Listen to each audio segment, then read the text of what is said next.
Je remercie Jean-Pierre Caillot d'être venu venir nous parler du Stade de Reims et à Vincent Gobert pour nous parler du football. Et les deux cumulés en fait vont d'une nous présenter un petit peu localement un enjeu sur le sport qui devient de plus en plus important sur Reims. Le foot, on avait vu une petite période de silence pendant quelques décennies, et puis je pense que plus vous l'avez repris, on réentend à nouveau parler du Stade de Reims. Et puis Vincent Gobert nous parlera un petit peu après de cette géographie du football, et ça nous permettra de comprendre que finalement Reims a des particularités et aussi des similitudes avec d'autres villes. Monsieur Caillot, je vous laisse commencer par faire votre présentation. Bien, bonsoir à tous. C'est vrai que quand vous m'avez dit qu'on allait parler du Stade de Reims, vous m'avez dit on ne va pas faire trop d'affiches parce que la salle va être comble. Alors j'imagine pas que ce soit lié au début de championnat, parce qu'il y a eu des désistements, c'est peut-être justement en ayant voulu sélectionner un peu trop, qu'on a un auditoire limité mais sans doute de qualité. J'y vois un grand intérêt, c'est comme on est entre passionnés et en nombre limité, ça permettra d'avoir, si vous le désirez, non pas un débat avec une grande explication de texte, mais qu'il puisse y avoir un échange et que vous puissiez, profitant du fait qu'on est justement entre amis et limités, poser des questions qui vous tiennent à cœur, à la fois sur ce que nous on fait ou ce qu'on veut faire de ce club du Stade de Reims, et si vous avez d'autres questions sur le football, ce sera dans le temps imparti de cette conférence, la possibilité pour vous, et j'essaierai d'y répondre. Donc, par rapport au Stade de Reims et par rapport à mon rôle au Stade de Reims, je crois que c'est l'une des premières choses qu'il faut évoquer. Moi, j'ai pris la direction de ce club il y a une douzaine d'années, vous l'avez rappelé, à l'époque, il était en pleine reconstruction. Aujourd'hui, c'est un club, comme vous le savez, qui est en Ligue 1 pour sa troisième année. Le football a profondément évolué depuis les années 50, 60. Et ce qu'il est aujourd'hui, et ce qu'il faut déjà avoir en tête, c'est qu'un club de football, c'est avant tout une entreprise. Alors je sais que ça peut hérisser la peau de certains supporters ou de certains ultrèmes. On a besoin d'un public, évidemment, parce que c'est un sport populaire et un sport ouvert. C'est le seul endroit à Reims où on réunisse 15 000 personnes tous les 15 jours. Mais c'est aussi, et avant tout, donc, une société économique. Donc c'est pour ça qu'il ne faut pas être offusqué. Le Stade de Reims est avant tout une SA, une société anonyme. Et il y a une partie formation qui est sous le couvert d'une association. Les différents aspects du Stade de Reims, le premier, il est donc économique, comme je l'évoquais. Il faut savoir que, par exemple, quand on organise un match à Delaune, c'est 400 personnes que l'on salarie un soir de match.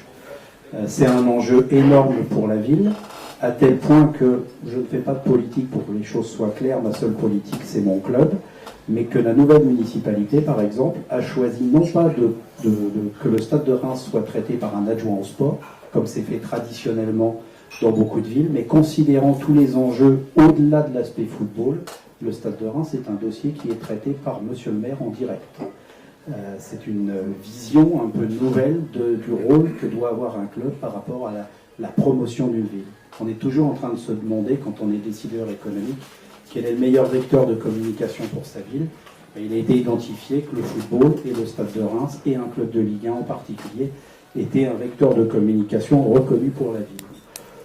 Le rôle que je vois aussi au Stade de Reims, c'est donc sur l'aspect économique, il échappera à personne que c'est un endroit où on peut faire du business. Nous avons par exemple 350 partenaires. C'est un chiffre d'affaires en prestations VIP qui représente environ 6 millions d'euros. Donc c'est quand même 1400 VIP reçus par match. C'est 360 repas servis. Voilà. Donc c'est vraiment un endroit où on doit faire du business. C'est un lieu de business, mais ça a aussi des retombées économiques sur toute une ville, et ce ne sont pas les restaurateurs et cafetiers du centre-ville qui me démentiront. Le jour où il y a un match, et en fonction de l'heure du match, ils ont un public beaucoup plus important qui vient se restaurer chez eux et qui vient faire vivre notre centre-ville.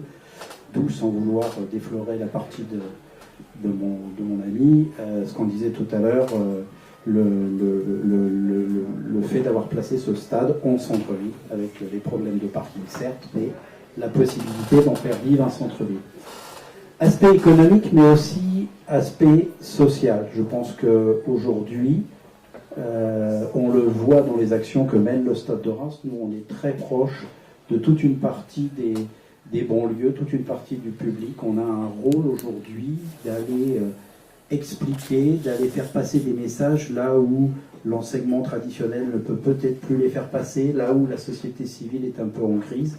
On peut, grâce au football, et régulièrement on a des joueurs qui vont faire ce qu'on appelle des missions d'intérêt général et qui vont participer, qui vont donner des buts dans des quartiers de Reims pour permettre à des jeunes de quartiers défavorisés, appelons-les comme ça, mais on va aussi dans d'autres quartiers, hein, on a des partenariats avec la plupart des clubs de la couronne. Je veux dire, ce que nous on souhaite, c'est que le Stade de Reims soit entre guillemets le grand frère par rapport aux autres clubs de football, et on envoie nos éducateurs très régulièrement dans les quartiers pour que ils transmettent un peu d'instruction civique aux joueurs de foot. Et je peux vous dire que tous ces gamins, quand nos professionnels arrivent, il n'y a jamais eu de débordement, et c'est toujours un grand but pour eux, une récompense quand ils se sont bien tenus pendant une période, puisque il faut savoir toujours lier ça avec un objectif.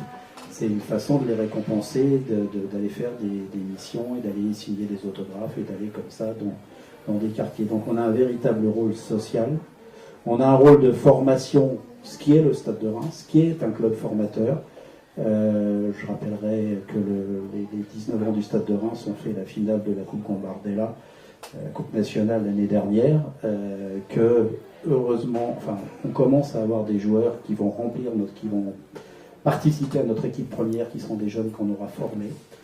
On accueille aujourd'hui à Blériot dans une nouvelle infrastructure pour laquelle nous avons investi, nous, société, et sans pratiquement aucune aide publique ni aide extérieure, un investissement de 8 millions d'euros qui nous permet aujourd'hui d'héberger des jeunes et de former des jeunes pour que, à terme, on puisse intégrer dans notre équipe professionnelle des jeunes joueurs.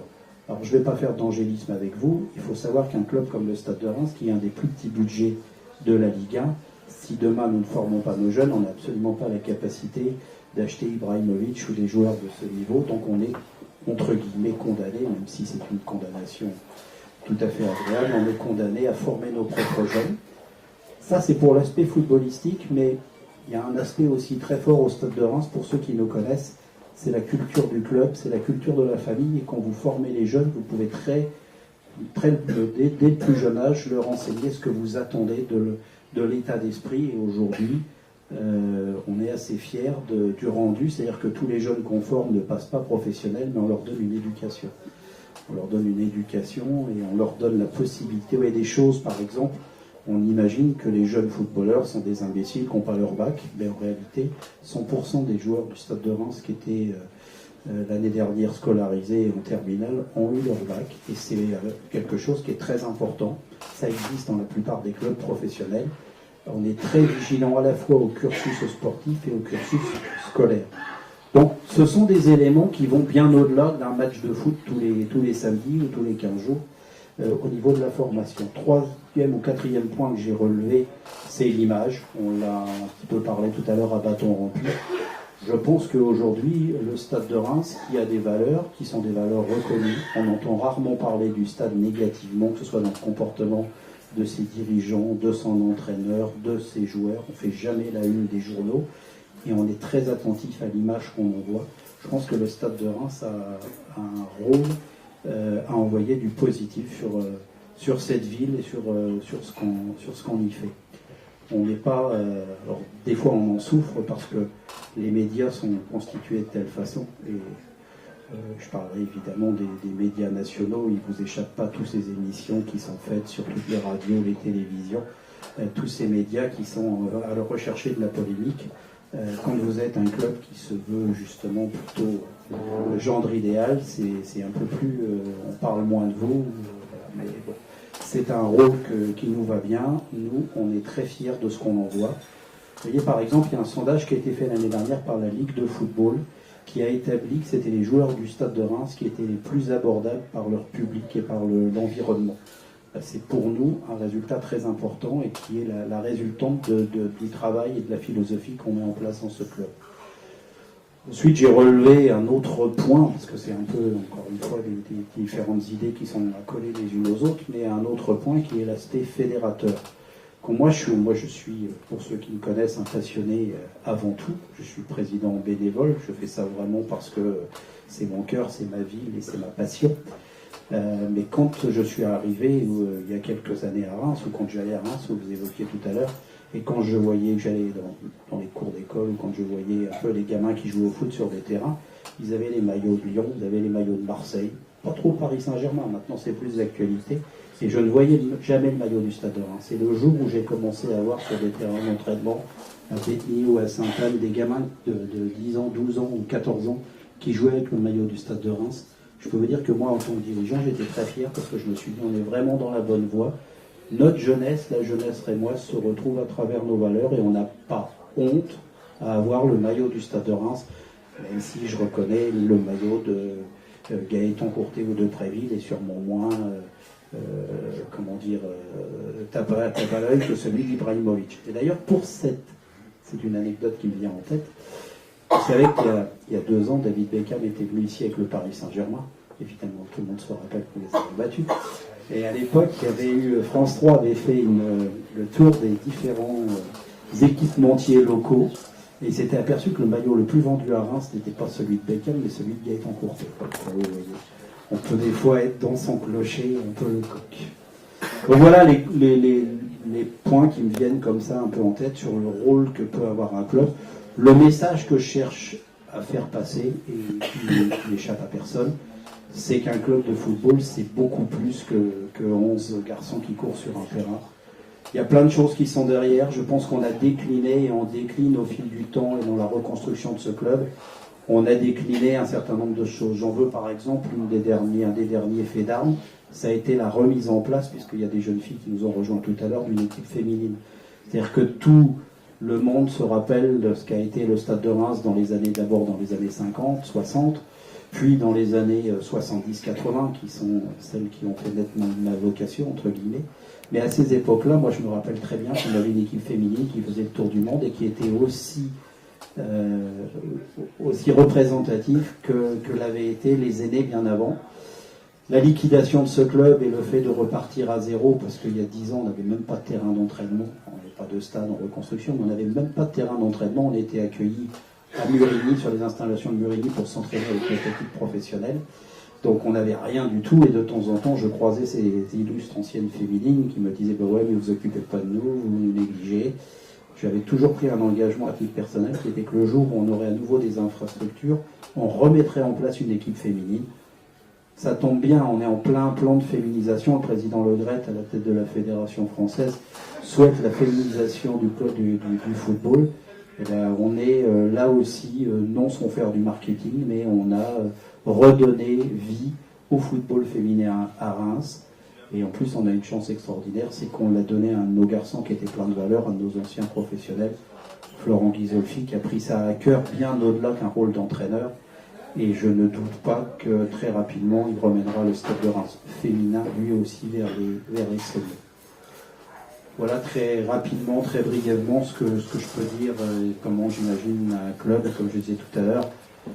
Soit vous prenez l'exposé sur la partie géographique, soit on échange. Je ne sais pas comment vous souhaitez voir les choses. Puis on fera l'échange après. Oui, si vous voulez. Voilà.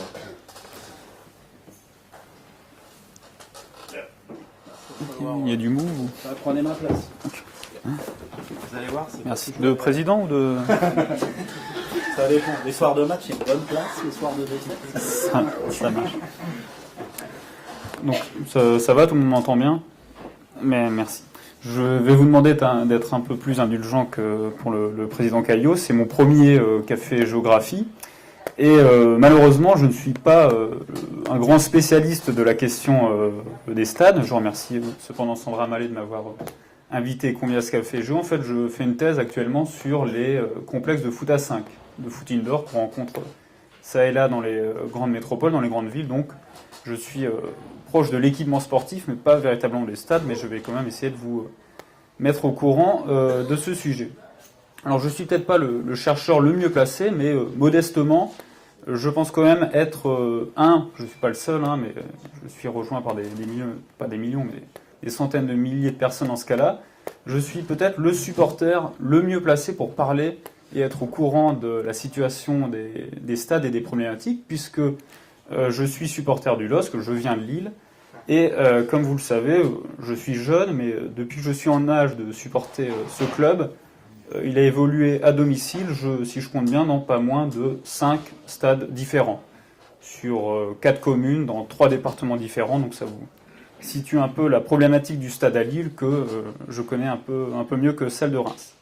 Mais au-delà de ma simple personne, donc j'aimerais vous mettre au fait de la situation du stade, donc de manière générale, qui est un objet qui, jusqu'aux études sociologiques, notamment sur le hooliganisme, les supporters, la place des ultras, ou les études économiques, donc sur notamment les stades des ligues américaines, des ligues professionnelles, ou même plus récemment sur les stades de la Coupe du Monde, donc jusqu'à ces études qui étaient un objet d'études qui n'avait que peu d'écho et qui ne suscitait finalement que peu d'intérêt et qui ne suscitait pas de questionnement critique en fait.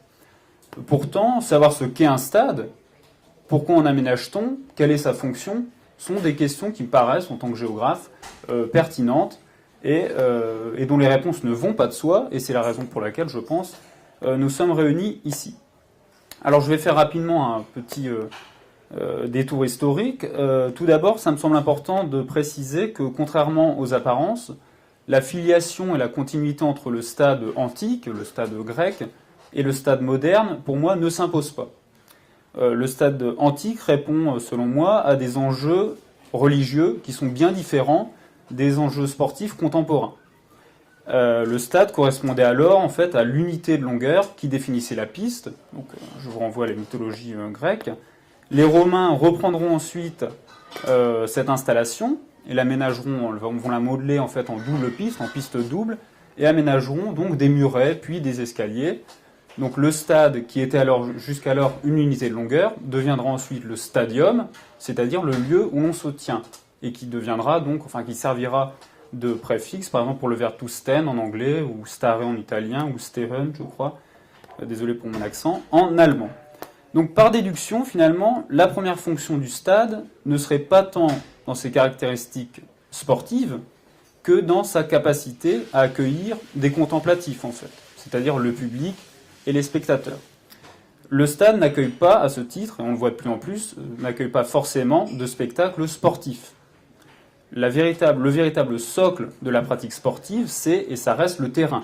C'est-à-dire qu'on peut pratiquer un sport sans avoir de stade. On pratique, voilà, c'est ce que je viens de dire, excusez-moi. Mais cependant, c'est vrai que le stade a naturellement porté le sport et facilité son essor. Donc là, je vais citer Ludovic Lestrelin, qui est un sociologue, et donc je vais reprendre sa définition. Pour lui, je le cite, donc le stade a pour fonction de délimiter strictement l'aire de jeu et de favoriser l'organisation d'un spectacle payant soustrait au regard des passants. Donc en effet, quel est le premier rôle d'un stade, du stade moderne qu'on connaît? C'est de séparer le sportif du non-sportif. C'est-à-dire d'empêcher en fait le mauvais déroulement d'une rencontre, de la pratique sportive.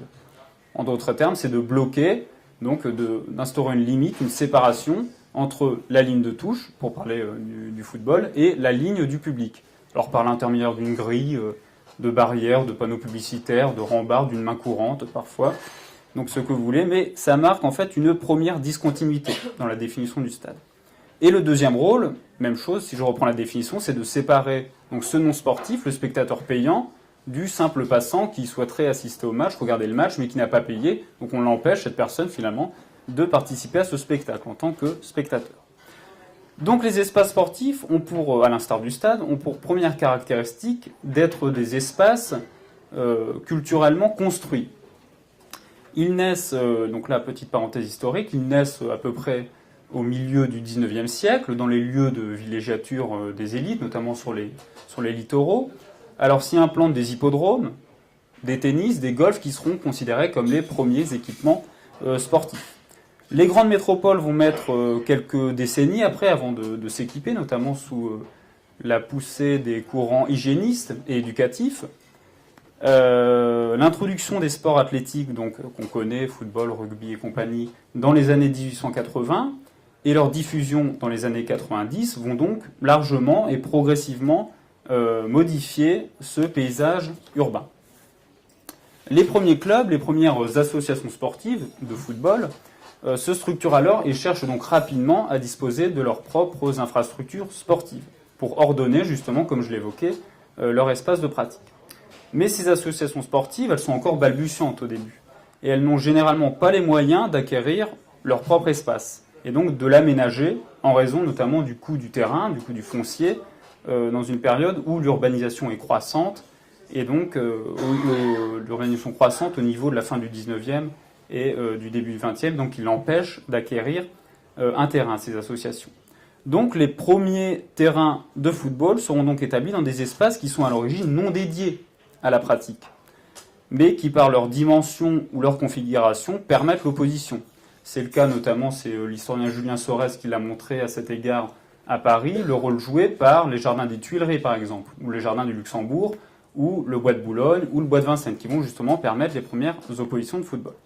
Donc le football est bien à l'origine une pratique qui est spatialement marginalisée, symbolisée donc par la précarité de ces espaces de jeu. Ces derniers sont l'objet, donc, comme je l'ai évoqué dans la définition, d'une interaction, puisque le stade n'existe pas, d'une interaction forte entre le public et les pratiquants. Donc le plus souvent alignés le long des touches, faute de tribunes ou de mains courantes. Rarement établis au sein des enceintes commerciales qui existaient, les premières existantes au début du siècle, au début du XXe siècle, l'implantation du football illustre donc à cette période un manque de reconnaissance sociale, puisqu'on a évoqué maintenant son importance dans la société. À l'époque, n'était pas reconnu socialement, puisque ne disposant pas d'installation propre, ce qui l'a empêché donc de se développer à grande échelle à cette période. Pour cause, les premiers clubs français fonctionnaient sur des standards différents de leurs homologues britanniques, là où le football a été inventé. Outre-Manche, la situation des pionniers du football s'y est déjà décantée dans ces années 1890. Les premiers stades émergent à cette époque. La plupart des clubs fondateurs de la Football League, qui crée donc la ligue professionnelle anglaise, qui est créée en 1885, je crois, la plupart des clubs fondateurs possèdent à cette époque donc leur propre stade, puisqu'ils sont généralement dirigés par des gérants d'entreprises, d'industrie du nord de l'Angleterre, donc qui vont faciliter le développement de ces stades. On considère le stade d'Everton, Goodison Park, qui a été inauguré en 1892, comme le premier stade créé spécifiquement pour le football. Donc suivront après le stade d'Anfield Road, le stade de St James Park, pareil à Newcastle la même année, puis par exemple Burton Park à Bolton en 1895, vous avez Villa Park pour Birmingham pour Aston Villa en 1897, et ainsi de suite. Et c'est pour vous montrer un peu la progression de ces stades qui commencent à pousser en Angleterre. À pareille époque, le football français n'a ni acté le professionnalisme, contrairement à l'Angleterre, ni n'a encore le soutien des industriels.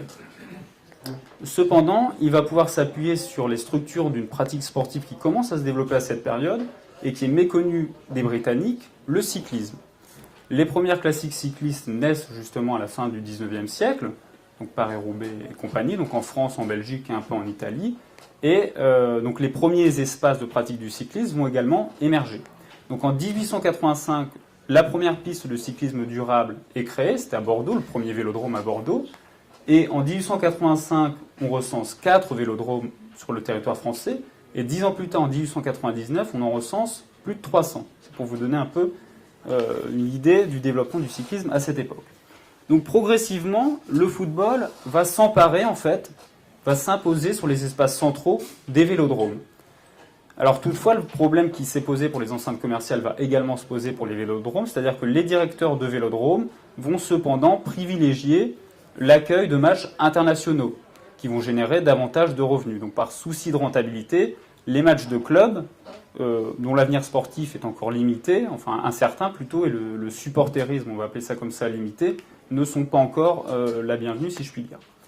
Cependant, la multiplication des équipes, donc au cours de l'histoire, la multiplication des compétitions également, c'est le début de la Coupe du Monde, la première édition en 1930, l'affluence croissante des spectateurs, et notamment les matchs de Coupe de France, la plus grande visibilité et la légitimité gagnée par le football français à cette période, avec la création de la Fédération française de football association qui deviendra FFF donc en 1919, propulse, et également important le début du professionnalisme en France 1932, propulse donc le football au rang des disciplines sportives à fort potentiel, et donc justifie le besoin d'élaborer des stades, comme en Angleterre, mais 40 ans après. Donc sur l'ensemble du pays, des politiques municipales volontaristes vis-à-vis de l'édification de stades vont se dégager, avec une mise en valeur donc, du football et du sport plus généralement, qui est alors vue comme une action de prestige par les politiques municipales et qui est bien reçue par l'opinion. C'est peut-être actuellement moins le cas, notamment, on le verra après, pour les grands stades. Donc à Paris, avec le stade de Colombes, et à Gerland, donc à Lyon, pardon, avec le stade de Gerland, c'est la perspective des Jeux Olympiques de 1924 qui va accélérer le besoin de construire un grand stade, et ensuite, à l'échelle nationale, la perspective de la Coupe du Monde de 1938, qui va justement donc accélérer la création de stades, avec entre autres le Parc des Princes, qui est là depuis 1897, mais qui est aménagé en stade dans les années 20, le stade Jules Deschazeaux au Havre, par exemple, le stade Geoffroy-Guichard, 1933, je crois, le stade Bollaert également. Donc dans les années 30, il y a toute une ribambelle de stades. Donc le stade Vélodrome, par exemple, de Marseille. Donc on reprend justement les anciens vélodromes et on les aménage également en terrain de football. Le stadium municipal de Toulouse et ainsi de suite. Donc le stade Auguste Delaune, donc en première version, si je puis m'exprimer ainsi. Le parc Lescure de Bordeaux et ainsi de suite, ainsi de suite. Donc en mettant à disposition un stade qu'elle a aménagé et dont elle gère l'utilisation, la municipalité impose dès lors une régulation et une normalisation des comportements au sein de cet outil. Donc la problématique du stade dans la ville va donc être amenée à devenir celle de la ville dans le stade, ou bien du stade comme ville. Je m'explique, le stade moderne est effectivement conçu pour accueillir les foules, pour modeler la foule. C'est le lieu de masse, le lieu des masses à partir du XXe siècle. Monsieur Caillot vient de l'évoquer avec c'est le seul espace qui peut accueillir autant de monde sur une ville comme Reims. Et bien là, c'est le cas pour pas mal de villes à cette période. Donc Jean-Pierre Augustin, qui est un géographe, parle des stades comme des lieux de rituels collectifs. Et là, ça nous renvoie justement, ça fait un lien avec le stade antique. Donc les foules se pressent de plus en plus dans ce qui constitue le symbole de la culture du club. Le stade, c'est le symbole de la culture du club et par extension, symboliquement, la culture de la ville. Voilà. Je crois que c'est le chanteur Albe, je crois, qui a utilisé l'équipement, le stade de Reims, pour justement montrer finalement que le stade de Reims, le stade Auguste Delaune, faisait partie intégrante, justement, était un symbole de la ville de Reims. Donc on décrit par le terme de topophilie, justement, cet attachement affectif au stade, en l'occurrence. Donc s'exerce alors un processus de territorialisation du stade par le public, pour qui venir au stade puis s'installer dans telle ou telle tribune relève normalement d'un choix délibéré. Voilà. Personne n'est forcé d'aller au stade et le choix d'une tribune est à prendre en compte. Il s'y dégage donc à la fois un symbole d'unité, généralement on vient au stade pour supporter la même équipe, mais aussi de contraste. Ce dernier se justifie dans les conditions dans lesquelles le spectateur assiste au match, qui vont en quelque sorte créer un modèle réduit de l'organisation de l'espace des valeurs d'une société. Je m'explique. Christian Bromberger, donc un sociologue, considère que les tribunes sont une recomposition géographique et sociale de la ville. Les tribunes ayant, à l'instar des quartiers d'une ville, chacune une identité ou une spécificité. C'est pour ça qu'on parle généralement un peu vulgairement et grossièrement de tribunes populaires, présidentielles, tribunes d'honneur et ainsi de suite. Mais ce schéma qui lie une stade à un ville s'est depuis complexifié. Les enceintes sportives tendent à s'autonomiser du contexte local. À l'image des dirigeants ou des joueurs, qui n'ont plus forcément d'attache, le public présent dans les tribunes n'est plus forcément local. On ne parle plus forcément d'un public local. Et désormais, ce dernier, donc le public, se répartit dans le stade moins en fonction de son origine qu'en fonction de son rapport au club. Pour exemple, on a une séparation de plus en plus criante, prégnante, entre ceux qui prennent le spectacle comme une distraction, ceux qu'on appelle un peu vulgairement les spectateurs, et ceux qui veulent en être les acteurs, c'est-à-dire ceux qu'on va appeler les supporters. Donc maintenant, la distinction, elle se fait à ce niveau-là. On pourra en débattre, bien entendu. Cependant, donc, cette déterritorialisation des enceintes, elle est relative. La topophilie que j'ai évoquée, elle est toujours prégnante. En témoignent les nombreux mouvements de protestation dus à certaines évolutions du stade qui semblent, en dernier lieu, et ce que je vais faire, nécessaire de soulever. Petit résumé jusqu'à présent. Donc, les lieux sportifs, on a vu que les lieux sportifs se sont imposés comme des repères de plus en plus prégnants, de plus en plus communs et connus de l'espace urbain. Grâce à la médiatisation croissante des événements qui s'y déroulent, ils entrent en force dans le quotidien. Ils deviennent donc des points de repère, de convergence dans l'espace urbain. Ils se sont donc affirmés comme les lieux sportifs, les lieux emblématiques du spectacle sportif, donc du sport-spectacle. Mais plus encore, et ça rejoint ce que M. Caillot vient d'évoquer, désormais, ils s'inscrivent dans un projet de société. Et cela donc conduit à aborder dans un dernier point la question de la place du stade dans la vie de la cité. Donc là, on parle de la ville en tant que ville de la cité. Donc dans un contexte de marchandisation du sport qui l'oblige à s'adapter, cet équipement. En sachant que le cycle de vie général des équipements sportifs s'étale généralement de 25 à 100 ans, donc jusqu'au siècle. Et donc si vous faites un calcul rapide, la plupart des équipements que j'ai évoqués arrivent en fin de cycle. Et donc ils sont amenés à être renouvelés pour s'adapter à leur environnement contemporain. Pour les remplacer ou les ajuster, les nouveaux stades, les nouveaux grands stades, ne doivent plus être dans l'esprit de leurs concepteurs de simples équipements sportifs censés accueillir une vingtaine de fois par an leur équipe. La réflexion sur l'implantation des nouveaux stades fait souvent émerger la volonté de sortir de l'ancien cadre conceptuel qu'on prêtait au stade, c'est-à-dire du stade moderne qui était édifié dans les années 30. Ce qui entraîne justement une partie des oppositions que je viens de soulever, justement sur ce côté, vous allez nous construire un stade commercial, nous on n'en veut pas, on est attaché à notre stade. C'est d'ailleurs la raison pour laquelle, enfin une des hypothèses qu'on peut formuler, pour lesquelles, dans des villes très populaires comme Saint-Étienne ou Lens, le stade, en vue de l'Euro 2016, a été réaménagé sur place et non pas déplacé, car il y a un fort attachement à ce stade. À présent, donc, ces nouveaux stades, on leur demande d'être des vecteurs de croissance économique, de se transformer en des lieux de vie permanents, de devenir donc des figures de proue, soit pour un quartier ou même pour toute une ville, au point donc d'en faire oublier qu'ils sont également soumis à l'aléa sportif. C'est-à-dire que si votre club est relégué, forcément il y aura moins d'animation autour du stade. Donc aujourd'hui, le stade se veut autant être un équipement sportif qu'un lieu de consommation. C'est devenu un élément de marketing urbain, notamment dans le cadre des méga-événements qu'on a pas mal évoqué avec la question brésilienne ou le Qatar. Et donc dans ce cas, pas ou peu destiné à entretenir une politique sportive locale. Donc il est avant tout à ce moment-là un objet architectural plus qu'au service d'un club local, une signature territoriale qui peut servir d'étendard, notamment pour les villes émergentes. Donc là, je vous renvoie au sujet sur le Qatar. Cependant, sa réalisation représente un investissement qui est toujours lourd. Généralement, je ne suis pas bien au fait de ces chiffres-là, mais on parle, voilà, c'est ce que j'ai trouvé, de 200 à 300 millions d'euros pour une structure entre 30 et 40 000 places.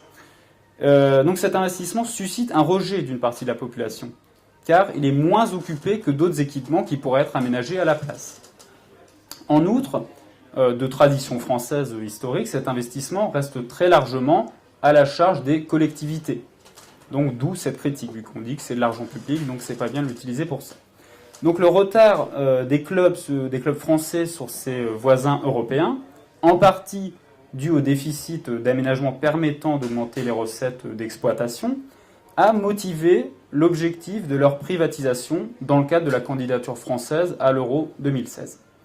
Alors le problème français se pose depuis 1998, depuis l'organisation du mondial, car les enceintes n'ayant pu être rénovées à ce moment-là cherchent aujourd'hui à rattraper en fait leur retard. Donc la France a dépensé à l'occasion du mondial 98 600 millions d'euros et sur cette somme 400 millions ont été réservés au seul Stade de France, donc qui a été le seul stade créé ex nihilo, si je puis dire, sur le dossier français. Le pays donc n'a pas profité de l'événement que constituait le mondial pour moderniser l'ensemble de son parc, contrairement au modèle allemand, enfin au mondial allemand, qui a été félicité justement pour le fait d'avoir mieux réparti les sommes investies dans ce mondial. Et les stades anglais ou espagnols, malgré l'absence de prochains événements à organiser, l'absence de perspective d'événements, grâce à l'implication des clubs propriétaires de leur stade, ont eux aussi, pendant ce temps, rattrapé leur retard et aménagé leurs équipements. Donc la candidature à l'organisation de l'Euro 2016 n'a fait qu'accélérer un ensemble donc, de projets d'aménagement portés par de nombreux acteurs, à la fois privés et ou publics. Car la plupart des collectivités en fait refusent de prendre en charge la totalité des travaux de grand stade, sachant que le modèle dominant historique, comme je l'évoquais, est celui où la collectivité construit le stade, le loue, donc le met à la disposition du club professionnel par une convention d'occupation temporaire de l'espace collectif. Donc dès lors, la majorité des collectivités locales vont faire le choix de passer par le PPP, le partenariat public-privé, et notamment les entreprises de BTP pour construire ce stade, ce nouveau grand stade, qu'elles louent à ces dernières, donc en étalant le remboursement sur une trentaine d'années, tout en percevant encore une fois une redevance du club résident. Alors au bout du compte, l'équipement, donc le stade, lui coûte certainement beaucoup plus cher que si elle l'avait construit elle-même, et son exploitation, qui est donc menée par une filiale de l'entreprise de BTP, ne profite ni à la collectivité ni au club. Ce dernier n'étant que locataire donc de son outil de travail, puisque c'est l'outil de travail du club, qui ne peut ce club transformer, ni même habiter comme il le souhaiterait, alors qu'il en est le premier utilisateur.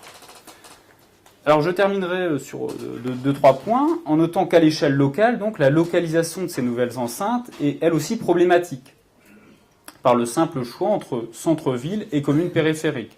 Donc l'exemple de Lyon qui va être amené à être construit donc, n'est pas dans la commune de Lyon. Moi je connais bien le stade de Lille donc, qui est à Villeneuve-d'Ascq. Donc c'est des dossiers qui ont opté pour les communes périphériques. Donc le coût du foncier, la disponibilité, l'ambition de créer un nouveau quartier également poussent à délocaliser en périphérie. Les nouveaux stades récupèrent alors la population de la ville-centre, qui est toujours intéressée par venir assister au match, et offrent aux populations des zones périphériques et des espaces environnements un accès facile, où justement, là en périphérie, on peut développer tout ce qui est parking et infrastructure d'accueil pour les voitures, et notamment la proximité aussi avec les nœuds autoroutiers. Donc la réussite du stade, ça a été également évoqué, se joue de plus en plus autour de l'enceinte, notamment sur son accessibilité, qui est un élément clé pour faire venir évidemment les gens au stade. Preuve de l'importance de l'extra-sportif dans la réussite de celle-ci, de la nouvelle enceinte. Les 4 nouveaux grands stades français que j'évoquais, donc Bordeaux, Lyon, Nice et Lille, sont tous situés, ou seront tous situés, donc à une dizaine de kilomètres du centre-ville, et se focalisent clairement donc, sur une attraction de l'aire urbaine, voire de la région. On n'est plus sur un stade qui représente uniquement une ville, on est sur une attractivité beaucoup plus large. Le pari du nouveau lieu est aussi celui du destin sportif d'un club, qu'on souhaite symboliquement redynamiser, et à travers l'image de celui-ci, redynamiser l'image de la ville. Un nouveau stade, un nouveau quartier, ça peut justement redonner une nouvelle image à la ville. Reste à savoir si ce type de stade peut être une plus-value pour l'aménagement du territoire, et un lieu bien inséré dans la ville. C'est le risque d'un stade en périphérie. Malgré les promesses de leurs promoteurs, les bénéfices économiques, sociaux, voire sportifs, comme je l'ai évoqué, un nouveau stade n'empêche pas la relégation d'une équipe, et c'est peut-être même le contraire qu'on a vu ces dernières années en France, restent très incertains. A l'inverse, les signes de ségrégation socio-spatiale par le déplacement de population ont eu tendance à se manifester et à justement cristalliser les oppositions, notamment dans les pays en voie de développement. C'est le cas du Brésil. Alors pour conclure, il me semble qu'au regard donc de cette histoire que j'ai essayé de dresser des stades, nous sommes passés de la difficulté du stade à trouver sa place dans la ville, donc ça c'était les premières années, à la difficulté d'une ville à trouver une place pour son stade. Car ce dernier n'est plus vu et perçu comme un équipement isolé, neutre, qui ne concernerait que les sportifs. Ce qui le place donc le plus en plus au cœur des débats et des attentions, l'actualité nous montre bien, au risque parfois de lui en demander peut-être trop, et par là même d'affaiblir ce pour qui et pourquoi il reste théoriquement consacré, la réussite sportive du club. Je vous remercie.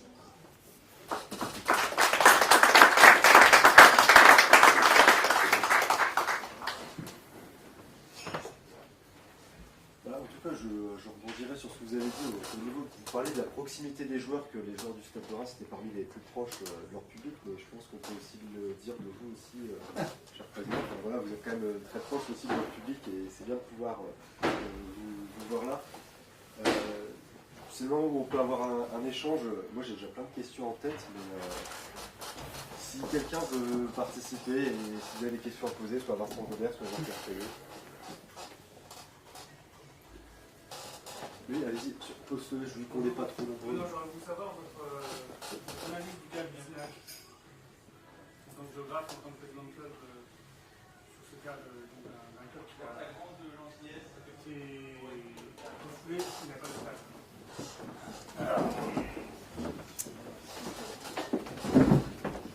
Je crois que c'est pas ce fil par là. Ça va Par derrière. Voilà. Alors pour faire court, si cette affaire était moins longue, ça aurait été beaucoup plus simple. Il a été évoqué, rappelé un certain nombre de choses sur les stades. Je pense qu'on pourrait compléter l'exposé en disant qu'aujourd'hui, quand on veut s'inscrire dans le football professionnel, parce que tout le monde a bien compris ici qu'entre le descriptif de ce qu'était le stade à l'origine et ce qu'il est aujourd'hui devenu, il y a eu beaucoup d'évolution, il y a beaucoup d'économique autour de tout ça. On peut le déplorer ou pas, mais enfin c'est une réalité. Et aujourd'hui, si on veut faire du football professionnel, il faut avoir ce qu'on appelle une licence club. C'est un phénomène nouveau qui a été mis en place il y a 3 ans par la Ligue de football et qui constitue un cahier des charges pour lequel un club doit avoir un certain nombre d'obligations et d'avoir réalisation. Donc, la première est celle d'avoir un stade. Vous avez parlé tout à l'heure de ce qu'étaient les stades où les gens se mettaient autour et tout. Il n'échappe à personne quand on va dans les stades modernes aujourd'hui que c'est plus du tout comme ça que ça se passe, ne serait-ce que pour des raisons de sécurité. Donc dans le cas de Luznac, dès le départ, Luznac n'était pas aux normes. Dès le départ, Luznac, comme tous les clubs qui sont dans une division et qui vont passer dans une autre, et au stade de Reims, on se rappelle ce qu'il en est, parce que ceux qui ont 10 ans de mémoire ici se rappellent qu'il y avait des pressions très fortes puisque le stade n'était pas construit.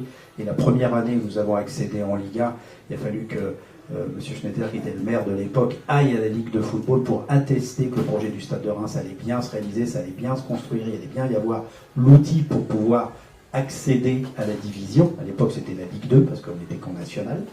Mais donc Luznac, comme Orléans d'ailleurs, dont on a très peu parlé, a été informé bien en amont qu'il n'était pas aux normes. Après, il y a 2 choses qui ont joué sur ce dossier pour à la fin une image déplorable. La première, c'est que les procédures en France, dans le football comme ailleurs, sont très très longues. Il y a toujours à vous faire appel. Par exemple, le classement de la Ligue 1 de l'année dernière n'est toujours pas établi, parce que l'année dernière, au premier match de championnat, il y a eu un joueur qui a été mis sur un match comme Nantes-Bastia, ça a été perdu, ils ont fait appel, l'autre a fait contre-appel, re-contre-appel, et concrètement aujourd'hui, juridiquement parlant, puisqu'on a le droit, c'est la loi, de faire le maximum de procédures, enfin d'aller plus loin dans les procédures, le classement il n'est pas arrêté. Et ça on n'en parle pas, mais c'est pour vous dire que aujourd'hui, je crois que le secrétaire d'État, fort de ce qui s'est passé avec Luznac, et dont la nouvelle réforme du Code du sport, est en train de réfléchir à une situation où on prend une décision, on fait un appel, puis après on arrête, quoi, parce qu'on ne va pas faire que ça, aller au CNOSF, vous avez vu toutes les histoires de DNCG pour le club de Lens, etc. Bon, bref, le côté de Luznac, c'est ça, c'est le premier point. Le deuxième point, on ne vous le dira pas publiquement, mais je pense que si le directeur général du club n'avait pas été Barthès, il n'y aurait sûrement pas eu les mêmes impacts, parce que Barthès, ça a été un très bon gardien de but, mais à mon avis, il a encore beaucoup à prendre pour être directeur général, et s'il n'avait pas eu tout le lobbying de ses copains qui sont à Canal+ et ailleurs pour donner cette image positive, alors que tout le monde dans le monde du football savait qu'ils ne pouvaient pas accéder. Ils ont voulu être au-dessus des lois.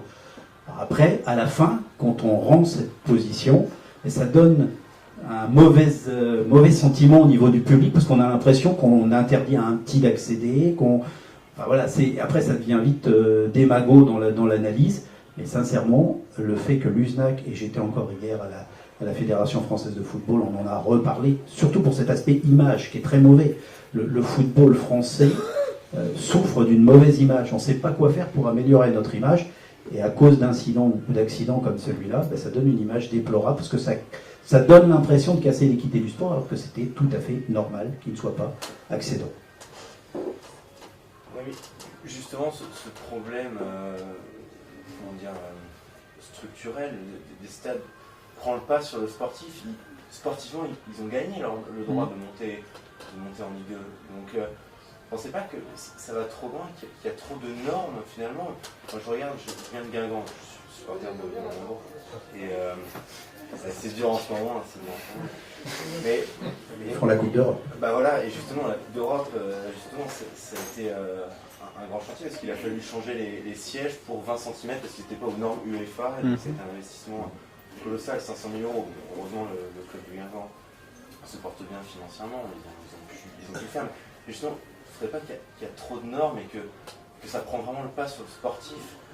Il m'appartient pas de juger s'il y a trop de normes. Je pense que les normes qui sont en place sont acceptables. Et je peux vous dire que si vous êtes au fait, vous lisez l'équipe, il y a 2 jours, vous avez dû voir qu'il y avait un article qui était intitulé « Les modestes s'opposent à Thierry ». Donc il se trouve qu'il y a 7 présidents, 3 de Ligue 1 et 4 Ligue 2, qui ont signé une lettre ouverte à Thierry pour lui dire « Ne rentrez pas dans les normes qui pourraient s'établir parce qu'aujourd'hui le lobbying des gros, Lyon ayant un nouveau stade, Lille ayant un nouveau stade, Nice un peu moins, même si leur stade est magnifique, mais on sent bien, Bordeaux, on sent bien que les gros sont en train de faire quelque chose pour ne pas avoir l'accident industriel que vous évoquiez d'un club qui descend. Et là, on casse l'équité sportive à un moment ou à un autre. Donc, on essaye d'expliquer qu'il faut des normes, mais ils n'en font pas trop. Mais après, il y a quand même des nécessités, il y a des règles. Autant on acceptera la règle sportive de dire s'il y a hors-jeu, il y a hors-jeu, il n'y a pas but. Mais il faut accepter aussi quand on joue dans une division, quand on a accès à du public, il y a quand même du sécuritaire. Il y a eu des morts dans les stades quand même. Si, en France à Bastia, mais il y en a eu dans d'autres pays. Donc il y a quand même un minimum, entre guillemets, syndical à avoir que n'avait absolument pas l'USNAC. De la même façon, on parle de l'infrastructure et vous parlez des normes, on peut parler aussi des normes financières. Alors il y a parfois des choses un peu étonnantes. Comment Lens peut se retrouver en Ligue 1 cette année quand on voit leur situation face à la DNCG et l'incertitude qu'il y a sur l'argent qui arrivera ou qui n'arrivera pas de l'étranger. Vous voyez, il y a toutes ces choses sont à prendre en considération. Oui. Moi, ce que je retiens de cette question de l'USNAC, mais là c'est un avis, je ne suis pas expert du sujet, c'est qu'on se dirige peut-être malheureusement, mais petit à petit, vers le système que j'ai évoqué au tout début, d'une ligue professionnelle quasiment, où seuls, c'est pas encore le cas, hein, mais seuls où, par exemple, les 20 premières villes françaises pourront être alignées et justifieront leur présence par le fait qu'elles ont investi dans un stade, qu'elles ont les moyens et les sponsors derrière, et qu'elles peuvent jouir du droit d'être en Ligue 1. Ce qui se passe aux États-Unis, c'est un peu ça, c'est-à-dire que les franchises ne peuvent pas descendre, les grands clubs professionnels américains ne descendent pas, mais c'est en gros les villes qui, par la construction d'un stade ou le fait de ne pas investir dans un stade, perdent l'équipe résidente ou peuvent réussir à gagner une équipe. Donc là, on est plus sur une question de moyens qu'une question, comme ça a été évoqué, de sportif.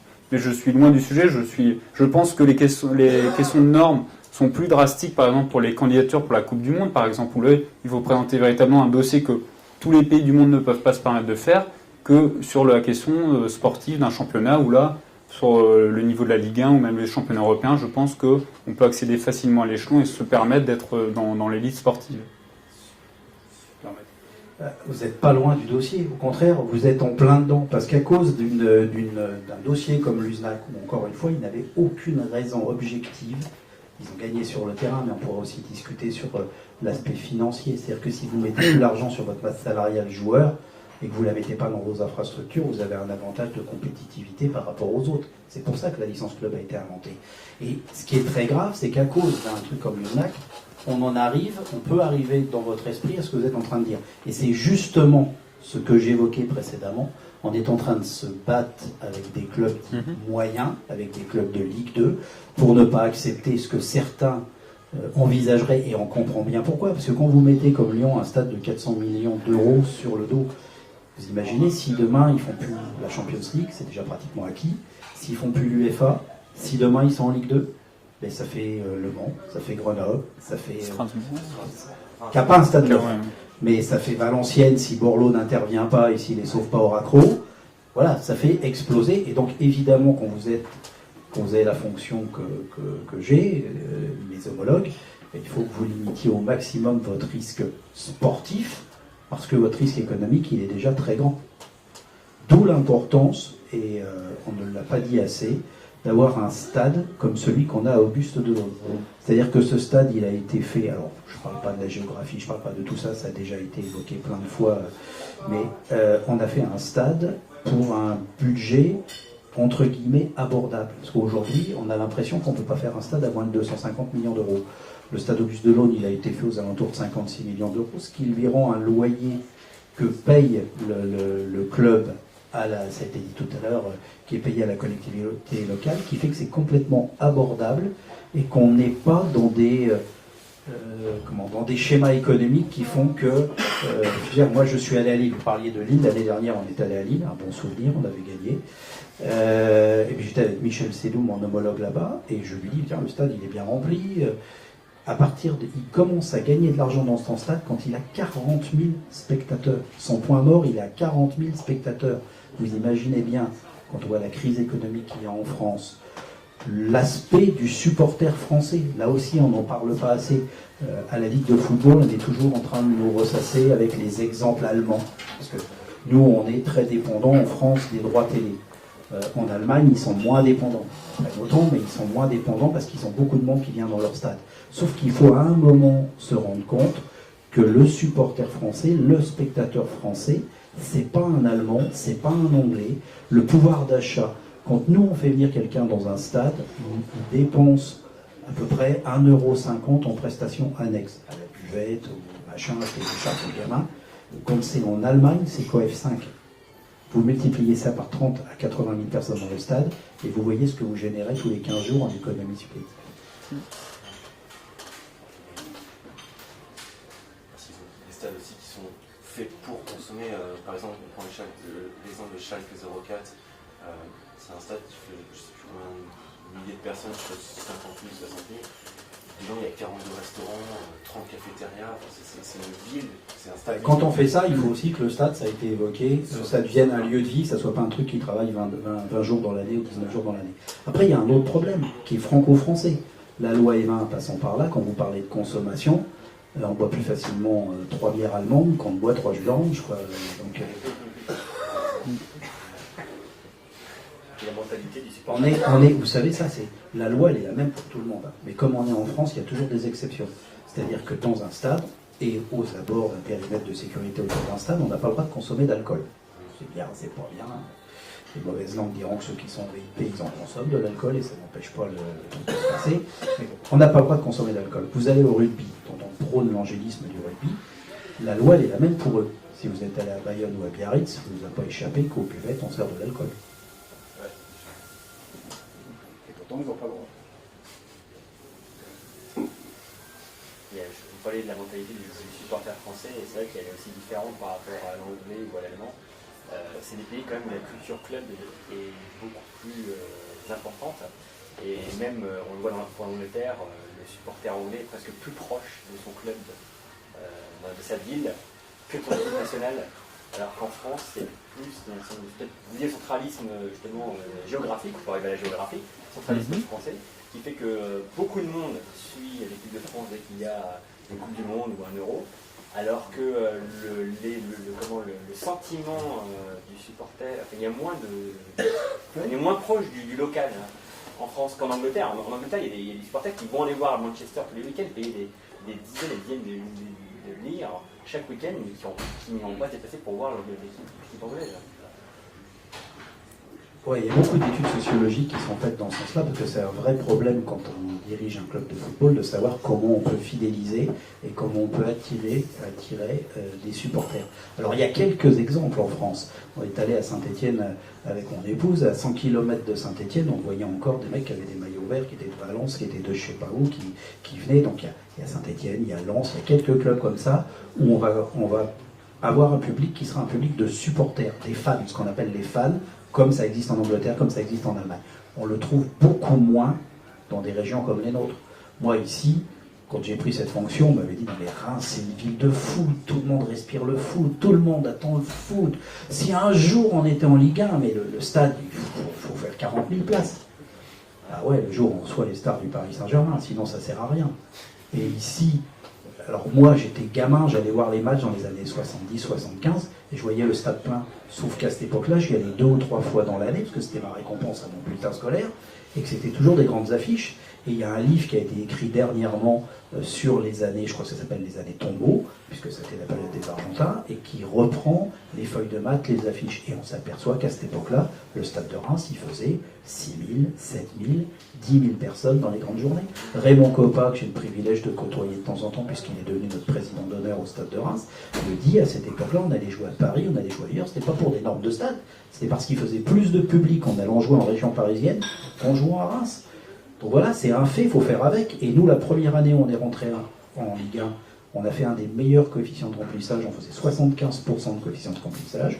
On l'a fait l'année dernière, et cette année, c'est plus compliqué. On a fait Toulouse dernièrement, certes en période de vendange, certes nos résultats sont ce qu'ils sont, mais quand on est fan, on est derrière son équipe, justement dans les moments particulièrement difficiles, et on a fait 12 000 ou 12 500 spectateurs.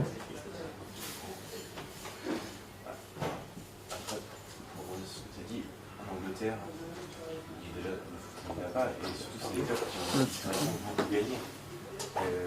Manchester est des champions, Liverpool, c'est des clubs, le Celtic en Écosse, avec le Britannique, l'Allemagne avec le Bayern de Munich.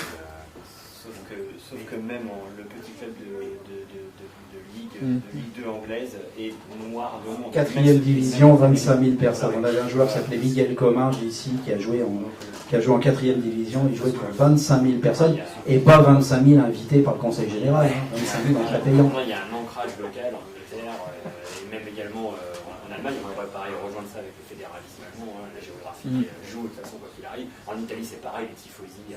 Certes, c'est très proche de la nationale, mais malgré tout, il y a un ancrage local qui est très fort. Les tifosi de la Juve, de Milan, de l'Inter, de la Lazio, enfin bref, il y a mis à part en France, Marseille, Saint-Etienne, Lens, quelques clubs comme ça historiques, c'est vraiment. Oui, voilà, c'est exactement la différence. En Italie, ça sont majoritairement vite. C'est justement, j'ai vécu à Florence, le stade Fiorentina, n'est pas toujours plein.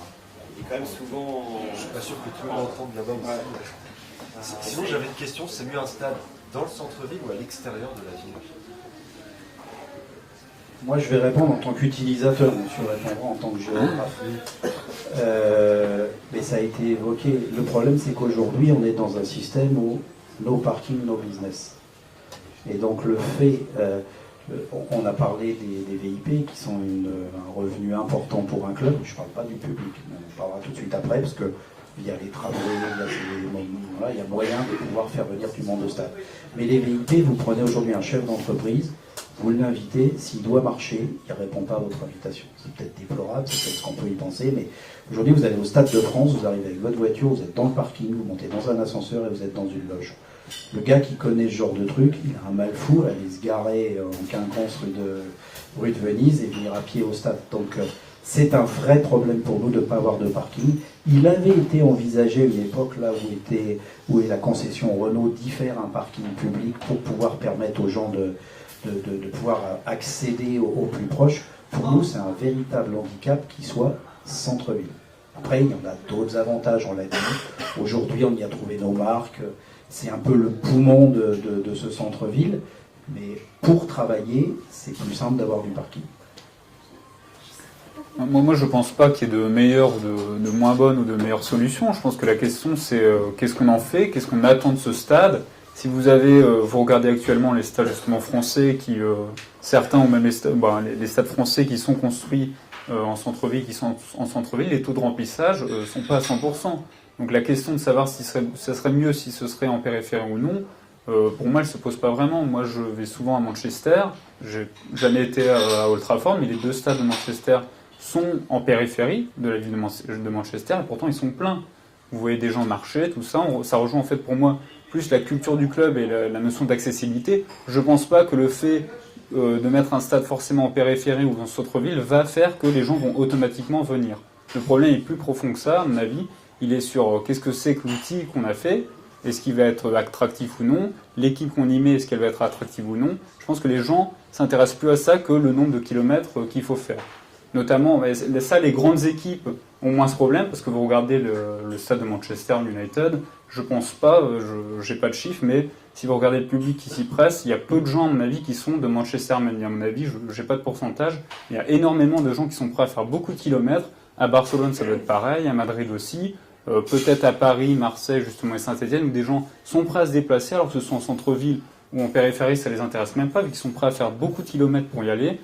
Mais je pense que je préfère pas répondre, parce qu'on a le droit des jokers sur la session questions pour savoir si c'est mieux en périphérie ou au centre. Mais de toute façon, la tendance va être pour des stades. Les stades que j'ai décrits, qu'on va appeler post-modernes, seront de plus en plus amenés à être en périphérie. C'est une logique, à l'image justement des stades américains qui eux aussi drainent justement des grands parkings autour, qui sont amenés à être davantage en périphérie pour des questions de foncier, hein, essentiellement.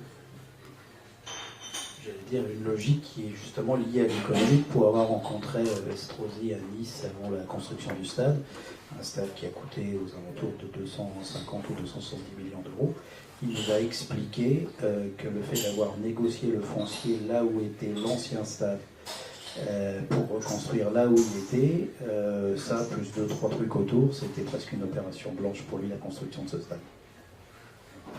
Ça avait d'ailleurs été évoqué ici, ce qui aurait pas été une bonne idée, qui était de reprendre l'emplacement du stade Auguste Delaune et d'en faire des promotions immobilières, serait financé probablement un nouveau stade. Après, ça posait le problème de nos racines. L'argent c'est bien, mais il faut aussi savoir garder sa culture et ses racines. Moi, j'ai 3 petites questions. C'est dans le stade de Reims, la part de l'argent public dans le budget du stade. Ça, c'est la première question. La deuxième, alors je te connais un petit peu, mais je sais que tu dis l'inverse. Tu dis que le stade de Reims, il ne nous appartient pas. Moi, je crois qu'il est un petit peu Jean-Pierre Caillot dépendant. Parce que tu es, par ton implication. Et la troisième, est-ce que tu as réussi à avoir le maillot de Zlatan? Ah. Alors, la première, l'argent public, oui. C'est vraiment très simple à répondre. J'ai évoqué tout à l'heure qu'on était une société. Qui dit société dit impossibilité de subvention. Je suis une société commerciale. Nous ne touchons donc aucun euro du Conseil général, du Conseil régional et de la ville de Reims. Par contre, on vend des prestations. Et la ville de Reims nous achète des prestations au même tarif que la société lambda. Donc elle va acheter, en l'occurrence, de la visibilité, qui sont sur le maillot, Reims Métropole aussi. Elle va acheter des places en loge, elle va acheter des places en VIP, elle va acheter des places à certains endroits du stade qu'elle va offrir dans les quartiers à des gens qui ne peuvent pas aller au stade. Mais c'est un prestataire comme un autre. Et l'ensemble du budget est aux alentours de 100 000 euros, à comparer au chiffre d'affaires du Stade de Reims qui est de 30 millions d'euros. C'est-à-dire que c'est un partenaire important, mais c'est pas un partenaire, c'est pas le partenaire du Stade de Reims. C'est pas le plus gros sponsor du Stade de Reims. Donc ça, c'est pour l'argent. Après, pour le Conseil général, je le déplore parce que vous avez vu partout, dans tous les endroits où on va, les gars, ils ont le panneau, toujours le panneau télé, et il y a du Conseil général, du Conseil régional. Nous, on n'en a pas. Pas de bol. Là où ils interviennent en argent public, il n'y a pas d'équivoque, c'est sur la partie association. Association, formation. Là, il y a un investissement de la ville de Reims. Il y a 60 000 euros qui sont donnés par le Conseil régional pour la formation des jeunes. Mais c'est normal, on fait de la formation. D'autres qui font de la formation dans d'autres secteurs touchent aussi des subventions. Donc ça, c'est pour la partie argent public. Mais en 2 mots, le stade de Reims, c'est pas un problème de modestie mal placé, mais c'est un des stades c'est un des clubs les mieux gérés. L'année dernière, on a fait 3,5 millions de résultats. On était 2e en termes de résultats derrière Montpellier qui avait vendu des joueurs. Nous, on n'avait pas vendu de joueurs. Et cette année, on est à peu près sur la même tendance. Et j'ai aucun problème à en parler, puisque comme on est en société, on pourrait les prendre en dividendes, mais ce n'est pas le cas. Tout l'argent est remis pour constituer des fonds propres et faire des investissements du type de celui qui a été fait à Blériot. Donc c'est une société, et c'est une société qui gagne de l'argent. Pour vous dire en 2 mots, puisqu'on est dans des masses économiques, et sans vouloir alourdir le débat, je l'ai dit, notre budget est aux alentours de 30 millions d'euros. Sur ces 30 millions d'euros, on considérerait qu'aujourd'hui, on va toucher aux alentours de 17-18 millions d'euros de droits télé. Et quels droits télé? Il y a une partie mutualisée, puis il y a une partie, plus on reste, plus on se pérennise, plus on passe à la télé. Voilà, ça fait monter un peu la sauce, donc on est à 18 millions d'euros. Ensuite, je vais faire à peu près 6 millions en partenariat, ce qu'on évoquait tout à l'heure, partenariat, vente du ventral, vente de toute la visibilité, vente des prestations. Je l'ai dit tout à l'heure, on vend aux alentours de 1400 VIP. Pour avoir un ordre d'idée, un siège au premier étage, à l'année, ça vaut aux alentours de 3 000 euros. Une place en loge à l'année, ça vaut entre 5 et 6 000 euros. J'ai bien dit de la place, parce qu'il y a un banquier, notamment sponsor de Roland Garros, qui pensait que c'était toute la loge à ce prix-là. Donc ça vous donne un peu une idée. Le troisième poste, c'est la billetterie. On parlait tout à l'heure, toi, quand c'est notre club et tout. Oui, il y a la billetterie au Stade de Reims, et Dieu sait qu'on a la réputation de ne pas être bon marché, même si on fait plein d'opérations payées en plusieurs fois, etc. C'est 5 millions d'euros. C'est les 3 grandes sources de revenus pour un club. Le quatrième, c'est le trading de joueurs. Mais nous, ça aussi, c'est un peu local et c'est un peu dans notre image. On ne peut pas dire aux joueurs qu'on les aime et les vendre sans difficulté. Donc parfois, on est contraint de les vendre. Cette année, on a vendu Krikoviak parce qu'il souhaitait partir. Moi, j'aurais préféré le conserver une année de plus, parce qu'avec lui ou sans lui, c'est des places au classement, et je vous les fais court, mais pour les droits télé, les places au classement comptent. Donc la quatrième partie, c'est le trading. Donc cette année, on a vendu principalement un joueur. Mais il y a des clubs, un club comme Lorient, qui est un club moyen comme nous, qui est à peu près dans les mêmes budgets, s'appuie énormément sur du trading pour arriver à faire son équilibre budgétaire. Donc ça, c'était la deuxième question ou la première ? La première. Je me rappelle du maillot de Zlatan, mais j'ai oublié celle entre les deux. La deuxième, oui. Est-ce que c'est pas Jean-Pierre Caillot dépendant ? Non. Parce que c'est toute cette... Oui, mais toi tu dis l'inverse, mais... Non, mais après j'ai dit que c'était une société. Donc quelque part, cette société, les 2 principaux actionnaires et actionnaires majoritaires, c'est Didier Perrin, qui est un Rémois passionné comme moi du club, et moi-même. Donc c'est dépendant, comme toute société, est dépendante de son actionnaire. Après, aujourd'hui, ce que je revendiquerai par rapport à l'équipe dirigeante en place, c'est la philosophie qu'a le club. Parce que ça aussi, on pourra en débattre. On s'aperçoit que des présidences ou les actionnariats sont différents. Vous imaginez bien que les racines de Nasser El Khelaifi au Paris Saint-Germain, elles sont différentes de celles de Jean-Pierre Caillot, qui est né ici, qui a toujours vécu ici, sauf à une période des études, mais qui est... Voilà, donc on n'a pas les mêmes motivations pour être dans cette position. Aujourd'hui, il y a 3 types de présidents, pour faire clair, dans ces entreprises. C'est le président investisseur, type Riboyev, type Lasserre, mais type aussi Ferry, qui n'a rien à voir avec Lorient, qui est un gars du Nord, qui a acheté un club. À un moment, c'était la mode, tous les publicitaires voulaient s'acheter des clubs. Il y en a beaucoup qui sont revenus de cette histoire. Mais... Donc vous avez des gens comme ça qui ont investi à un moment dans des clubs et qui en ont pris les présidences. Vous avez des présidents qui sont placés par l'actionnaire, et vous avez les troisièmes qui sont des présidents comme Lolo Nicolas à Montpellier, je vais prendre cette image, mais voilà, qui sont comme l'été Urano à Sedan, qui sont des locaux investis, voilà, qui sont avant tout ce qu'on appelle, un mot que j'aime pas, mais des notables, mais surtout des passionnés pour leur club. Et évidemment, la philosophie et ce qu'on a envie de voir dans notre club n'est pas la même chose. Voilà. Et troisième manche, où on est à 650 maillots. Alors, il y a Zlatan avec son premier numéro Paris Saint-Germain, Zlatan avec son deuxième numéro Paris Saint-Germain, Zlatan avec son maillot quand il a joué cette année le match amical à Hong Kong, Zlatan avec le maillot collector quand il a joué en Suède l'année dernière. Oui, Zlatan, par contre. Vous avez parlé tout à l'heure de M. Caillot qui a un rôle dans un club professionnel, et qui a un rôle, notamment le rôle en termes de retombées économiques et sociales sur la localité. Là, vraiment sur la question du stade. Que répondriez-vous, et je pose aussi la question à votre collègue, que répondriez-vous à certains économistes qui disent que les retombées sociales et surtout économiques sur une localité sont faibles, nulles, voire négatives dans certains cas, notamment par rapport aux investissements publics ou santé? Alors, vous ne m'aviez pas préparé la question, mais j'avais essayé, parce que quand on est avec des intellectuels, il y a toujours un peu... Voilà. Donc j'avais quand même préparé 2-3 trucs intelligents. Alors, 97% des dirigeants de collectivités soulignent que le club démultiplie la notoriété de leur ville et améliore son image. 71% des collectivités locales estiment que le foot pro a un impact sur l'économie de leur territoire. Ce que je vous dirais aussi, ça répondra peut-être pas, on ne m'avait pas parlé de la solidarité du foot pro avec le foot amateur, j'aurais pu vous en parler. Donc la question, c'était... Est-ce que vous répondez aux économistes ou autres qui disent que les retombées économiques et sociales sur la localité d'un stade et d'un club professionnel et des infrastructures sportives sont nulles, négatives dans certains cas? Non mais les retombées d'un club, déjà si on parle des retombées d'un club, le mec qui dit ça, il n'a rien compris ou il n'a pas bien étudié, c'est quoi? Bon, c'est une société. C'est une société, donc elle est obligée d'avoir une retombée positive. Vous savez que, je l'ai dit tout à l'heure, on embauche 400 personnes les soirs de match, c'est une retombée concrète qu'on utilise. Est-ce que vous savez par exemple que tous les gendarmes, enfin les gendarmes ou policiers, plutôt policiers, si on n'est pas dans la salle, on va pas dire des polices, mais les policiers qui sont là, la sécurité qui est faite au stade, est-ce que vous savez que c'est le club qui la paye?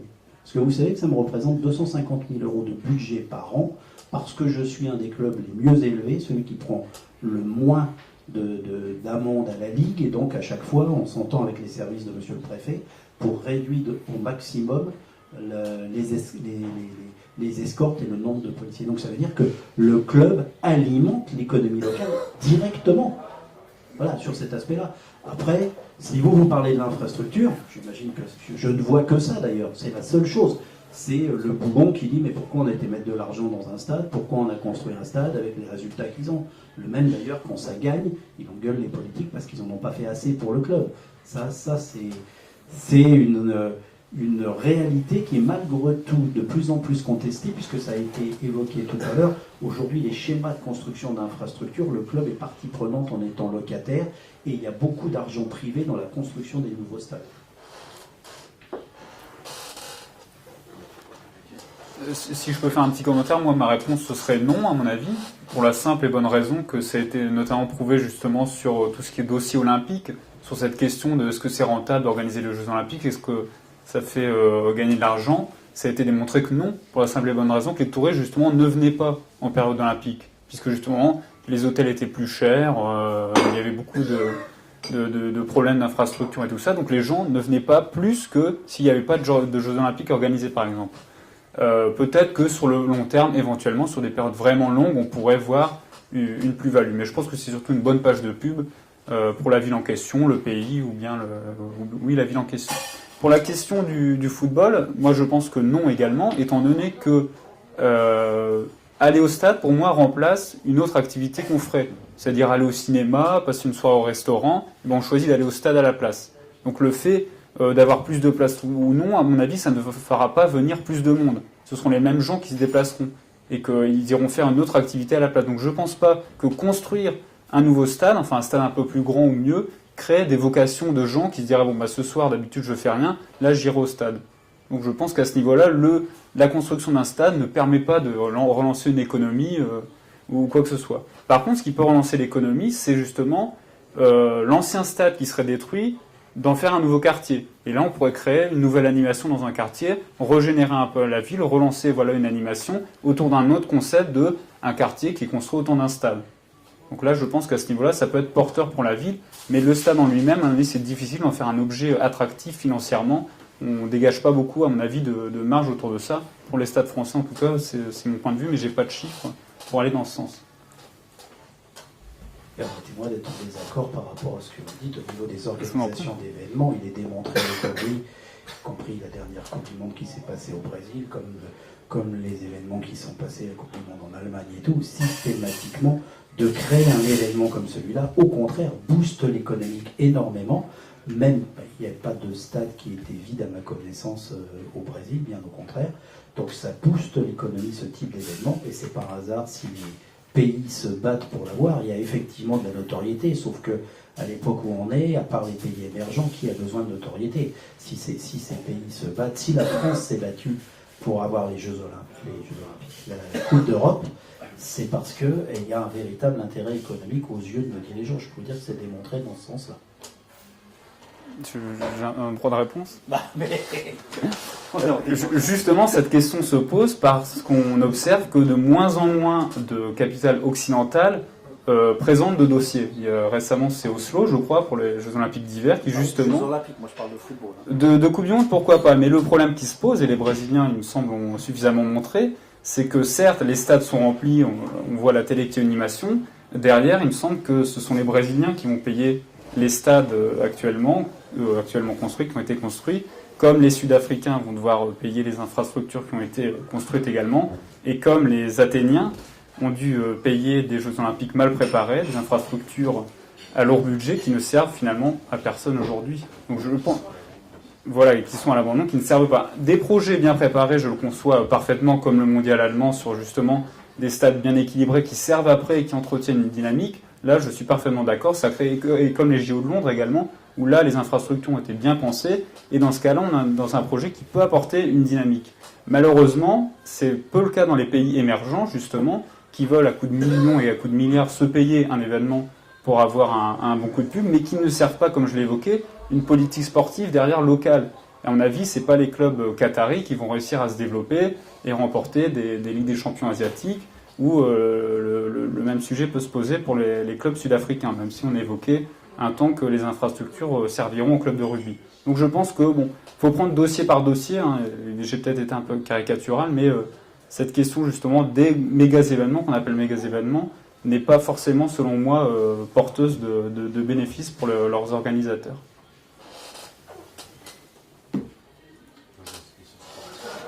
Quel impact aurait une descente en Ligue 2 pour le Stade de Reims? Est-ce que vous allez devoir licencier des gens ou après comment chiffrez-vous le temps de remplissage dans le stade? Comment chiffrez-vous vous êtes prêt L'impact, alors, la seule chose qu'il faut bien avoir en tête quand on s'inscrit dans une compétition comme le championnat de France, c'est qu'à la fin, il y en a 3 qui descendront. Et ça, on peut le prendre dans tous les sens, c'est comme ça tous les ans. Donc ça veut dire que quand on est un dirigeant, on essaye toujours d'anticiper, c'est le travail du dirigeant. Donc évidemment que demain, si nous descendions d'une division, puisque nous avons embauché un certain nombre de personnes pour accéder à la Ligue 1, on devrait se séparer d'un certain nombre de postes, on devrait faire des économies, parce que d'un seul coup, pour que vous mesuriez bien l'impact, le plus petit budget de Ligue 1, il doit être aux alentours de 25 millions d'euros, 23-25 millions d'euros. Un budget de Ligue 2, c'est aux alentours de 7 millions d'euros. Donc entre les deux, évidemment, il y a la masse salariale. Il faut savoir que la masse salariale des joueurs, la convention collective, quand vous descendez d'une division, vous pouvez baisser le salaire de 20%. Donc ça peut sembler énorme pour un salarié lambda quand vous êtes sur un salaire de joueur. Un salaire moyen, alors le principe du salaire moyen aujourd'hui ne veut plus rien dire avec les salaires des Parisiens et des Monégasques qui cassent à peu près tout, mais on va dire qu'un joueur moyen de Ligue 1 gagne 40 000 euros. Un joueur moyen de Ligue 2, il gagne 10 000 euros. Donc vous en avez à 40 000 moins 20%, ils sont encore bien beaucoup plus chers que ceux avec lesquels vous êtes dans la même division. Et comme le football a cette particularité, à la différence de la Formule 1 ou d'autres sports, c'est pas l'argent qui fait exclusivement gagner un match. On peut avoir un budget nettement inférieur et battre un gros budget sur un coup, donc ça ne vous assure pas de remonter l'année d'après. Donc si demain, nous, notre volonté, encore une fois, parfois on nous reproche de manquer d'ambition. C'est mal connaître notre stratégie, mais quand on annonce qu'on joue le maintien, c'est déjà une véritable ambition. Et notre intérêt à nous, c'est de pérenniser ce club le plus longtemps possible en Ligue 1, parce qu'il permettra d'avaler l'investissement Blériot, qui est un investissement lourd pour lequel on a eu un mal fou à trouver des financements, parce que sport, et donc qui dit pour les banquiers, c'est un truc où ils sautent en courant dès qu'ils voient marquer que c'est le secteur du sport. Et puis aussi parce que, comme je l'expliquais tout à l'heure, le mécanisme des droits de télé est de plus en plus avantageux, plus vous êtes là dans la durée. Il y a la préservation des groupes. Donc évidemment que sur le plan économique, même si sur le plan sportif, là aussi, la première fois que je suis arrivé au parc, il y avait l'équipe de Canal+, qui m'interviewait, qui me demandait l'effet que ça me faisait. Je l'ai écouté l'année dernière, j'étais à Charletti, au PFC, donc je préfère être au parc sur le terrain contre le Paris Saint-Germain, évidemment, en dehors des affiches, en dehors tout ce que j'ai évoqué tout à l'heure. Les Rémois sont fiers de leur club, même si par moments ils peuvent être beaucoup en fonction des résultats, mais ils sont fiers de leur club parce que leur club est en Ligue 1. Quand il est en Ligue 2, quand ils vont discuter avec un copain qui est de je sais pas où, de Marseille ou d'ailleurs, ils vont se dire ouais, mais si on descend, bien qu'on descendra.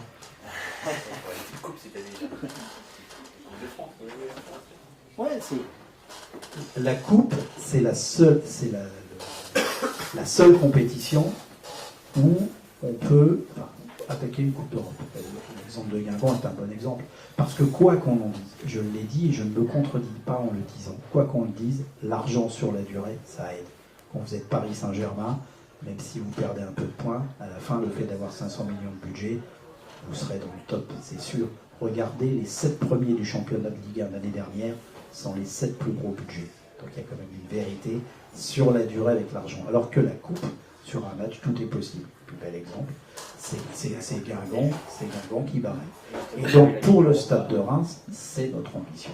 Et pour la Ligue Europa, ce serait pas compliqué de jouer tous les 3 jours et justement, ça ne pourrait pas devenir catastrophique. C'est des problèmes de riches, on verra si Guingamp va le supporter, mais c'est quand même beaucoup plus agréable quand on est dirigeant de se gratter la tête pour savoir si on va être capable d'offrir une affiche de football tous les 3 jours ou si on va aller jouer comme nous on l'a fait à Plabennec, à Luznac ou dans tous ces coins-là. Donc il vaut toujours mieux être vers le haut. Moi je pense que après il ne faut pas faire n'importe quoi parce qu'on atteint une Coupe d'Europe, mais moi ce qui me ferait vraiment plaisir c'est qu'un jour le Stade de France soit à moitié rouge et blanc et que le club soit dans une finale là-bas. Je pense que c'est peut-être le dernier petit point qui fait que les Rémois vont tous se reconnaître dans cette équipe.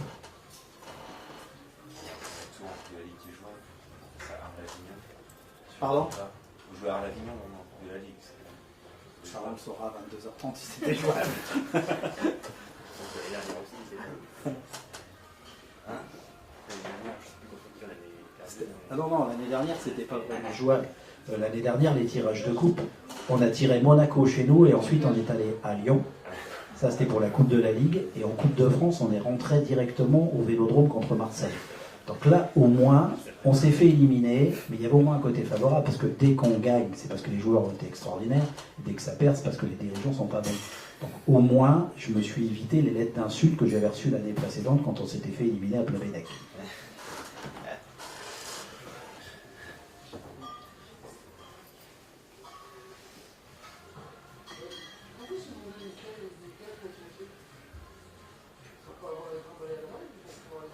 Reims, c'est plutôt un club. La ville de Reims, elle est réputée pour être à la fois très populaire et à la fois très bourgeoise en même temps. Et le club, il est plutôt populaire ou plutôt bourgeois? Déjà, ça, c'est des vieilles images. Je pense qu'il faut pas oublier quelques pourcents de chômeurs à Reims et qu'aujourd'hui, Reims, même s'il y a un peu ce monde du champagne, c'est pas si bourgeois que ça. Écoutez, ça a été évoqué tout à l'heure. Je pense qu'au Stade de Reims, on trouve toutes les strates de la société. On a toutes les populations, on a des chefs d'entreprise importants qui sont derrière nous. Pas tous. Il y a des grandes maisons de champagne, quelques-unes, qui ne sont pas derrière nous parce qu'ils considèrent que le côté football, c'est pas le Stade de Reims qui est en question, mais le côté football n'est pas assez bling-bling pour ce qu'ils veulent produire. Mais globalement, je veux dire 80% des maisons de champagne, des grandes maisons sont derrière le Stade de Reims. Mais on peut trouver ça, et on trouve des chômeurs, et on trouve toutes les classes de la société. Mais vraiment, que ce soit à Reims ou dans tous les stades, c'est aussi, le stade est un endroit extraordinaire pour ça. C'est que c'est un des rares endroits où on peut retrouver toutes les composantes de la société. Ce qui est drôle d'ailleurs, c'est la deuxième observation, c'est le comportement des gens dans le stade. C'est-à-dire ceux qui insultent le plus, qui ont les comportements les plus déviants, ne sont pas, contrairement à ce qu'on pourrait imaginer, les babanes de service et les plus pauvres du coin. Je me rappelle d'un gars que ma sécurité avait bloqué un jour, parce que nous on est assez tolérance zéro sur le comportement, et c'était un capitaine de gendarmerie de Chalon-sur-Marne.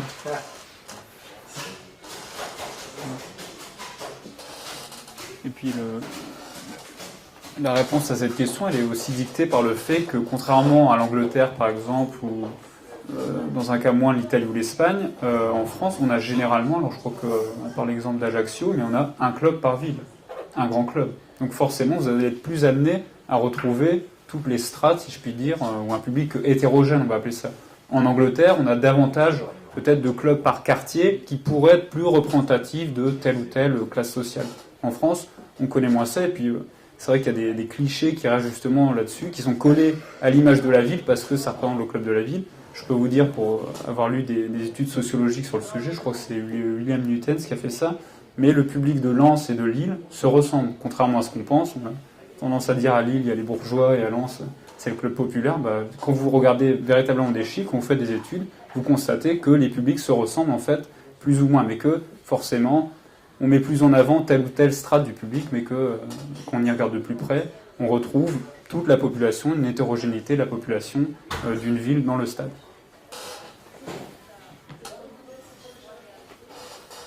Ce serait pour savoir combien de temps encore pensez-vous tenir le stade de Reims à la présidence, par exemple. Parce qu'on voit qu'il y a beaucoup de présidents qui lâchent vite dès qu'il y a un résultat qui est très mauvais. Par exemple, à Sedan, je vois le Rano, mais bon, j'en ai été pris plein la figure. Donc voilà, mais admettons, vous, personnellement, vous pensez rester combien de temps? Est-ce que même s'il y aurait une descente, vous resterez ou vous avez déjà un après-stade de Reims de prévu? Je pense que les faits ils ont été marqués parce que tout à l'heure, ça fait 11 ans que je dirige le club. Avec les dirigeants nationaux, on est monté en Ligue 2. Et au bout de 4 ans ou 5 ans, on a vécu un accident industriel parce que pour le coup, on avait une voilure, on parlait tout à l'heure de descendre d'une division, on avait une voilure pour être en Ligue 2, on s'est retrouvé en National. Et quand vous avez, bon an, mal an, 5 000 ou 6 000 personnes qui crient votre nom avec des noms d'oiseaux et tout ça, quand vous restez, je vous garantis qu'il faut être costaud. Donc j'ai déjà vécu ce genre de phase.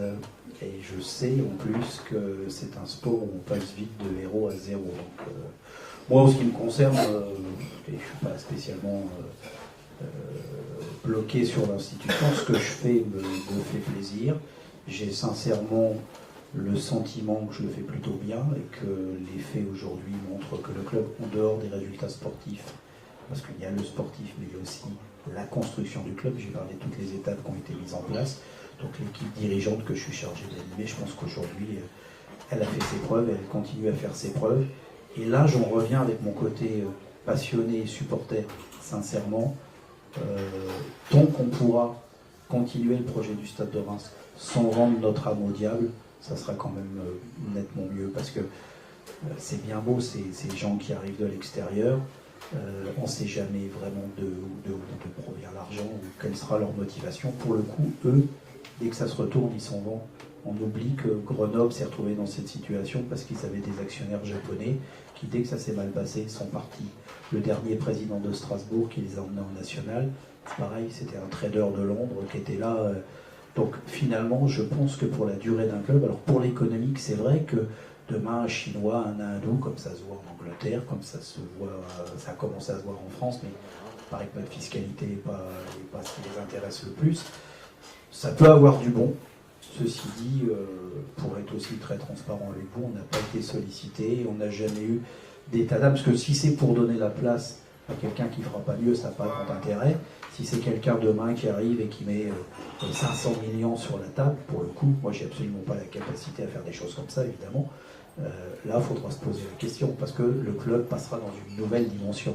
Si c'est pour passer dans une nouvelle dimension, tout se réfléchit.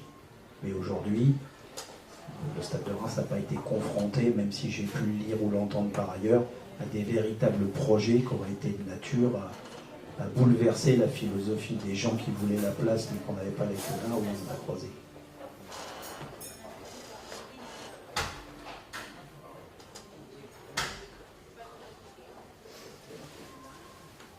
Justement, pour revenir sur ce que vous voulez dire, qu'en pensez-vous du moins du fait que beaucoup de clubs de Ligue 1 notamment, Reims n'est pas concerné, sont gérés en déficit?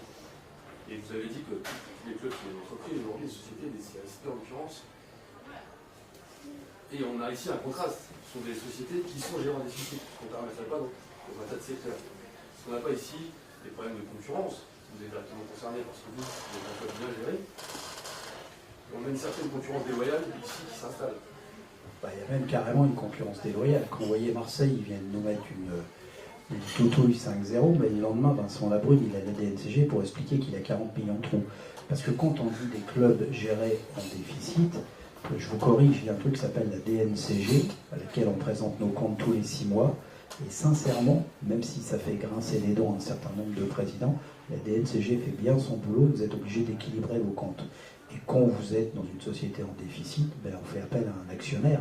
Donc à Marseille, quand il leur manque 40 millions, ça veut dire que Mme Dreyfus, elle va se porter caution pour les 40 millions qui manquent. Quand il manque à Lille de l'argent, c'est nous qui fait un emprunt. Donc il n'y a pas de club géré en déficit. Il y a des clubs qui ont une gestion d'exploitation déficitaire, ceux auxquels nous on se refuse, parce qu'on considère qu'on s'investit beaucoup dans ce club, sans qu'à la fin on prenne l'argent de nos familles pour compenser. Donc voilà le schéma dans lequel on est. Mais il n'y a pas de club déficitaire. Vous prenez Rennes, quand ils sont en déficit, c'est M. Pinault qui derrière vient assurer. Après, soit vous avez un mécène derrière vous, soit vous avez un gros actionnaire, d'où le fair play financier pour pas non plus que ça fasse n'importe quoi, soit vous êtes des clubs plus raisonnables, auquel cas vous arrangez pour ne pas être en déficit d'exploitation. Mais vous n'êtes jamais en déficit.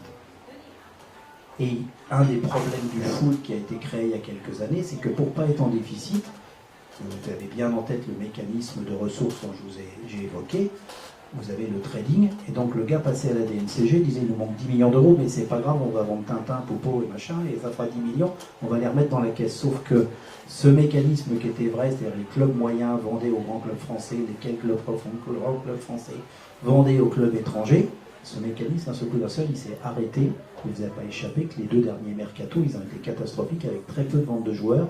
Donc aujourd'hui, à la DNCG, quand vous arrivez en disant j'ai fait moins 10 d'exploitation, mais je vais vendre un tel qui va compenser les 10, si vous n'avez pas les feuilles, si vous n'avez pas les pré-contrats, ça ne marche pas.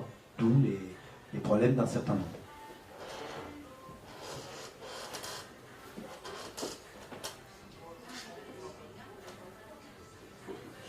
La parole. Pour rester sur les aspects comptables, justement, on parle du trading de joueurs, et le fait de passer les joueurs à l'actif des bilans des clubs, que pensez-vous de cette pratique que ça allait risquer, notamment dans l'avenir des clubs? Alors, ils étaient déjà, sont rentrés dans la comptabilité générale, quand on achetait un joueur, le transfert était réparti sur la durée du joueur au club. D'où l'importance, par exemple, médiatique de Jean-Michel Aulas par rapport à Gomis ou par rapport à Gourcuff, d'essayer de prolonger le contrat pour prolonger d'autant l'amortissement, parce que sur l'exploitation d'une année, ça avait un gros impact. Ensuite, ce que vous dites, c'est pas encore d'actualité. Ça fait partie justement des demandes d'un certain nombre, dont Jean-Michel Aulas, de mettre les joueurs en actif. Aujourd'hui, un joueur n'est pas à l'actif. Le problème de mettre un joueur à l'actif, si vous estimez que votre joueur il a une valeur marchande de 20 millions d'euros, oui, vous le mettez, mais c'est quoi la certitude que vous allez vendre 20 millions d'euros? C'est quoi la certitude qu'il ne va pas se casser la jambe et qu'il ne pourra pas apparaître? Donc aujourd'hui, on voit bien pourquoi certains veulent faire ça. C'est pour, dans l'équilibre des masses, ça permet... Lui c'est son argument, parce qu'en plus il est coté en bourse, en disant voilà, j'ai fait évaluer par des sociétés spécialisées ce que valent mes joueurs. Ok, d'accord, mais quand même, on multiplie l'aléa dans ce genre de schéma. Une question de géo, mais Strapomo plutôt.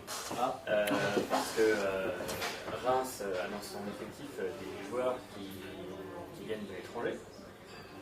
Et je voudrais savoir, justement, votre cellule de recrutement, quelles sont les ramifications du club à travers le monde? Est-ce que vous avez des espaces privilégiés de recherche? Ouais, ça permettra en même temps de casser l'idée un peu reçue des gens qui pensent qu'il suffit d'aller en Argentine, en Afrique et qu'il y a des filières. Alors vous l'avez dit, on a 11 nationalités différentes au Stade de Reims. Sur ces 11 nationalités, on a uniquement 2 joueurs qui proviennent de l'étranger directement. C'est-à-dire que notre Brésilien, par exemple, Diego Rigonato, il était arrivé par la Hongrie et il avait joué en France. Donc ce sont des étrangers avec leur carte leur carte d'identité, oui, avec leur papier, mais ce ne sont pas des étrangers au sens où ce n'est pas nous qui sommes allés les chercher dans les pays étrangers. Il y a 2 ans, on s'est dit qu'un club comme le nôtre, vu que sur le marché français, les joueurs un peu connus avaient des valeurs marchandes élevées, on allait regarder des championnats autres. Alors, évidemment que le Stade de Reims ne va pas aller faire son marché en Angleterre, en Allemagne, dans des endroits où les joueurs sont payés fortement. Par contre, vous pouvez regarder l'Espagne ou l'Italie où les joueurs sont payés cher mais pas toujours payés, ou la Turquie, où peut-être là il y avait des opportunités à faire parce que les gars n'étaient pas payés et récupéraient des joueurs qui étaient là-bas. Même si les salaires étaient supérieurs à la France, il vaut mieux parfois avoir un salaire inférieur et être sûr d'être payé. Et puis on a aussi regardé des championnats de seconde zone. Aujourd'hui, il n'échappe à personne que le Danemark, la Suède, c'est des garçons qui s'adaptent assez bien dans les clubs Et donc on est allé, comme beaucoup, Évian, Guingamp, c'est un peu l'île l'a aussi fait. On est allé sur place, donc on sait comme ça. Il faut savoir qu'on travaille beaucoup à la vidéo. On a des abonnements sur des matchs dans le monde entier. On a 2 personnes au Stade de Reims qui font ça à temps plein, dont le responsable est Alexandre Barbier, notre ancien capitaine, et qui est responsable de cette cellule. Ils regardent des matchs dans tous les sens, ils organisent des programmes, ils vont voir les joueurs qui leur a semblé intéressants et dépendants du cahier des charges que fait l'entraîneur. L'entraîneur dit je veux un arrière gauche qui fasse comme ci, comme ça, voilà. Ils regardent dans ces pays-là, et ensuite on va voir ces joueurs-là et on entame des négociations avec les agents locaux. Alors on l'a fait pour un Danois, on l'a fait pour un Israélien qui a marqué 56 buts en 3 ans dans son championnat. Et force est de constater que le Stade de Reims n'a pas encore aujourd'hui la capacité d'intégrer. Alors le Danois, parce que c'est des peuples qui ont l'habitude de s'adapter dans quels que soient les secteurs, il s'est adapté humainement, il a quand même du mal à s'adapter au championnat français. Et l'Israélien, c'est un échec total, y compris d'acclimatation. Ce mec était une star dans son pays, mais quand vous êtes en Israël, qui fait 40 degrés, vous êtes la star locale, que vous arrivez ici, vous parlez qu'hébreu, un anglais assez hésitant, nous on n'a pas la capacité qu'ont des grands clubs comme le Paris Saint-Germain qui vont lui mettre quelqu'un à temps plein pour emmener ses enfants à l'école. Voilà. Donc on n'a pas cette structure, donc on a abandonné le fait d'aller à l'extérieur. Donc aujourd'hui, pour répondre peut-être de façon... ça peut décevoir un peu, mais c'est absolument plus notre... On nous en propose, il faut savoir que dans la période des mercatos, on nous propose des Uruguayens, des Brésiliens, on en propose. C'est un marché, hein, c'est incroyable le nombre d'informations qui arrivent, mais aujourd'hui on a mis ça un peu en stand-by. On est allé l'année dernière, on a travaillé sur des dossiers en Espagne, pas spécialement de joueurs espagnols d'ailleurs, ça pouvait être des Africains qui jouent en Espagne, on est allé sur place, on se fait ça... Alexandre Barbier est allé une semaine en Argentine avec un programme monté, où il a vu 6-7 rencontres, il a vu des joueurs, et on n'a pas passé le pas parce que là aussi, contrairement à l'idée reçue, le joueur qui est bon dans ces pays-là, il a déjà été vu par les grands clubs, qui ont des structures, qui ont des échanges, et donc il ne faut pas rêver, on ne va pas aller chercher la pépite, comme dans le temps, tu arrives en Afrique et tu repartais avec les meilleurs joueurs du pays. C'est plus le cas. Aujourd'hui, il y a un travail qui est fait à la base.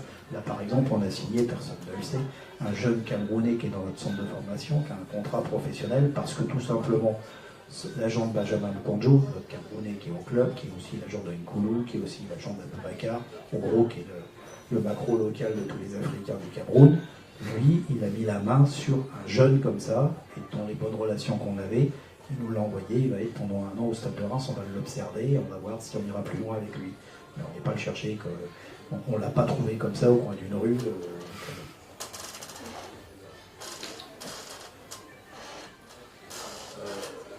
Ma question s'adresse à tous les deux avec vos points de vue respectifs différents. Vous avez indiqué que le stade, c'est pour vous à Reims, environ 20% de vos recettes. Vous êtes en plus dans la moyenne d'affluence française. J'ai pas entendu, il y a une coupure. Le stade, oui. Pour vous, c'est environ 20% de vos recettes. Vous êtes dans la moyenne d'affluence en France. Et de la même manière, plus généralement en France, on a un taux de remplissage qui est inférieur à nos voisins européens. Parallèlement, les stades font de plus en plus de l'événementiel non sportif. Le plus grand stade en France, en fin de compte, il n'a pas de club résident. Est-ce que, du coup, dans ce cadre-là, et vu aussi que le stade il se déporte vers la périphérie, est-ce que pour vous, il a toujours un avenir sportif? Alors, quand vous avez dit 20%, vous parlez de la billetterie sans doute? C'est ce que vous indiquiez tout à l'heure, oui. Oui, je vous ai dit qu'on faisait 5 millions de billetterie. Oui, sur 30, avec peut-être un petit peu plus. Ouais, donc c'est sur cet aspect que vous évoquiez. Vous, sportivement, financièrement, il est moins intéressant que les droits télé. Votre marge de progression, elle n'est pas énorme en termes d'affluence, parce que vous avez indiqué que historiquement, même Reims, c'était pas... voilà. Et si on regarde le contexte en France, on a un taux qui est beaucoup moins important de remplissage qu'en Angleterre, qu'en Espagne, qu'en Allemagne. Et il y a de plus en plus de stades qui rapportent, qui ont des recettes complémentaires via l'événementiel non sportif ou autre sport. À Lille, on a eu des concerts, on aura le foot des villes bientôt, le Stade de France n'a pas de club résident. Donc est-ce que vous, économiquement, ça a un avenir, sportivement? Je vois très bien ce que vous allez pouvoir répondre, mais moi, ce qu'il faut bien que vous ayez en tête, c'est que je suis locataire des lieux. C'est-à-dire que moi, qu'il fasse 19 journées de foot pour moi, enfin j'ai fait d'autres choses, j'ai fait des séminaires, j'ai fait un certain nombre de choses, mais le reste du temps, entre guillemets, c'est pas mon problème, puisqu'il m'appartient pas, puisque l'outil m'appartient pas. Après, pour la collectivité, pour la ville, bien sûr qu'ils ont intérêt à y faire d'autres choses, des concerts, tout ce qui se fait dans les stades modernes. Mais pour moi, c'est pas une contrainte. Moi, j'ai un loyer qui est annuel par rapport... Alors, ce loyer, on l'a fait évoluer. Au départ, c'était un loyer fixe. Maintenant, on a un loyer variable parce que il nous semblait légitime qu'arrivé à un certain nombre de spectateurs, en gros, je crois que la barre doit être à 15 000, si on fait plus de recettes de billetterie, c'est normal aussi que la ville tire plus de revenus. Bon, il y a aussi un autre aspect, on survole très vite les budgets, mais nous, on paye à Reims une taxe sur les spectacles de 12%, c'est-à-dire que chaque billet vendu, les choses devraient évoluer dans les années à venir, puisque c'est complètement contre l'Europe. Enfin, en tout cas, Bruxelles a donné des directives au gouvernement français pour faire changer les choses. Mais aujourd'hui, moi, quand je vends un billet 10, il y a 12% qui vont à la collectivité. Donc, après, pour terminer sur ce que vous disiez, je suis bien conscient qu'en pourcentage, j'aurais du mal à faire monter, et c'est le travail de mes équipes, parce que il y a des équipes qui travaillent au Stade de Reims dans le marketing pour essayer de se rapprocher des jeunes, pour se rapprocher des publics qui ne sont pas aujourd'hui chez nous, des comités d'entreprise, on fait beaucoup de travail pour essayer de remplir, et notamment sur les matchs qui ne sont pas des matchs affiches, parce que Paris Saint-Germain n'a pas de problème pour vendre nos billets. Donc on travaille sur cet aspect-là, mais globalement on sait qu'on n'a pas une grosse capacité de monter plus haut. Et le deuxième élément, parce que là, c'est soit on augmente les membres, soit on augmente les tarifs.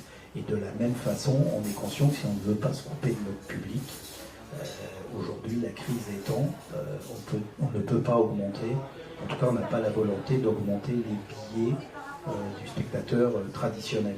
Voilà, donc, comme vous l'avez dit, on est piégé et l'enveloppe billetterie, on ne la revalorise pas de 10% tous les ans. On part toujours sur la même somme.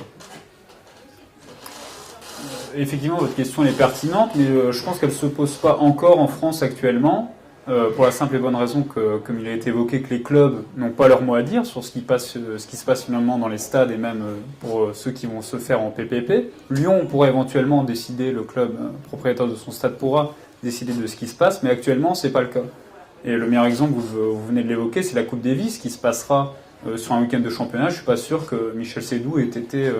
on lui a demandé son avis, et s'il a dit oui ou non, même s'il aurait dit non, j'ai pas envie de recevoir la Coupe Davis, enfin, il n'a pas son mot à dire, donc le club n'a pas finalement la décision finale.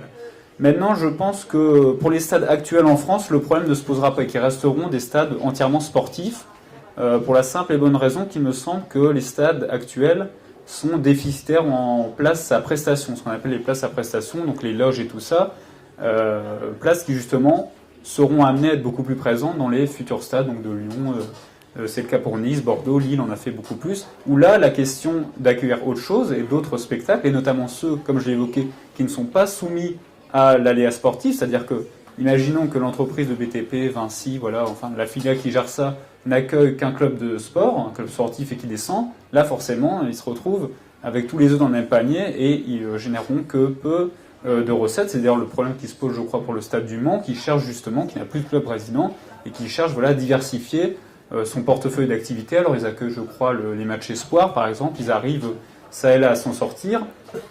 Vous l'avez évoqué pour le Stade de Lille, c'est davantage des spectacles, mais là on retombe, par exemple, sur le problème de localisation.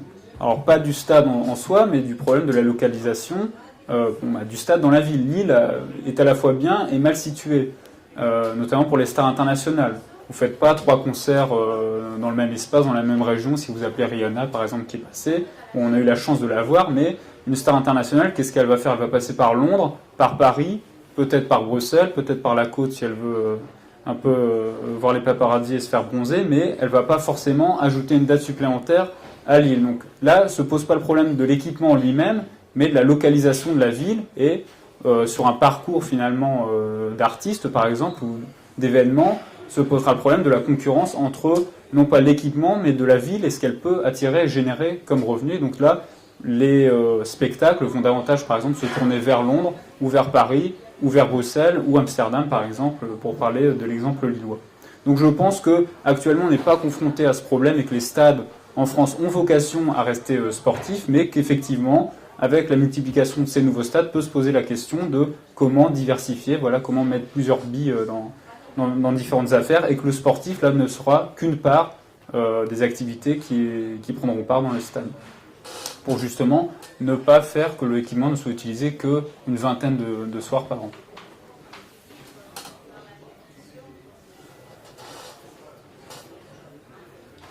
Je vais compléter ma question parce que, Président Caillot, vous avez parlé surtout de votre mission par rapport à Reims. Vous avez parlé tout à l'heure de votre expérience quand vous avez échangé avec M. Sédou à Lille.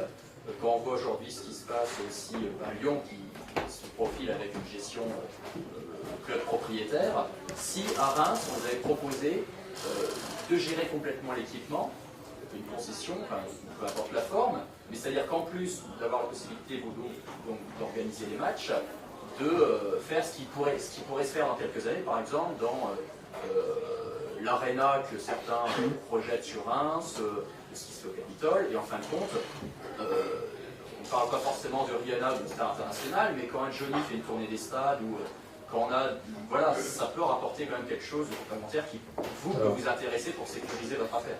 Alors vous avez raison, parce que je suis organisateur de spectacles, c'est pas mon truc, donc vous devriez m'intéresser, mais je pense que c'est la plus grosse connerie que je ferai, et que j'ai tendance à dire à chacun son métier. Alors déjà, pour répondre à votre interrogation sur John Hallyday, il ne pourra pas aller à Reims, puisque l'architecte, quand il a conçu le stade, on ne peut pas rentrer les scènes, vous savez, les camions scènes, on ne peut même pas les rentrer. Donc c'est une des raisons qui fait qu'il n'y a jamais eu de concert à Delaune, ça passe pas.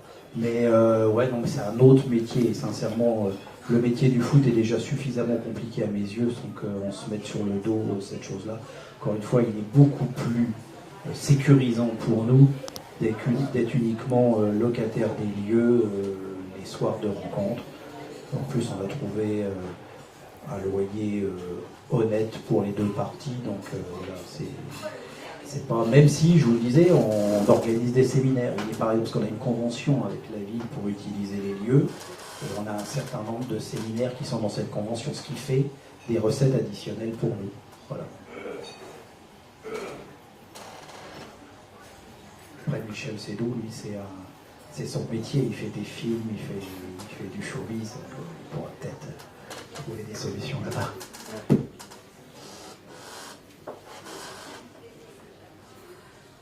J'aurais peut-être une dernière question d'actualité, c'est le parking qui va être construit peut-être à la place du Nautilus et de la piscine. Si c'est toujours possible, pas possible. Et ça serait quoi la capacité idéale du parking pour un stade de 20, pas tout à fait 22 000, c'est ça? C'est à Monsieur le maire qu'il faudrait poser cette question. On entend beaucoup de choses qui pourront montrer. Ce qui est bien aussi, c'est qu'on est associé dans cette réflexion, parce qu'on parle de parking, mais ça pourrait être aussi, pourquoi pas, une partie musée.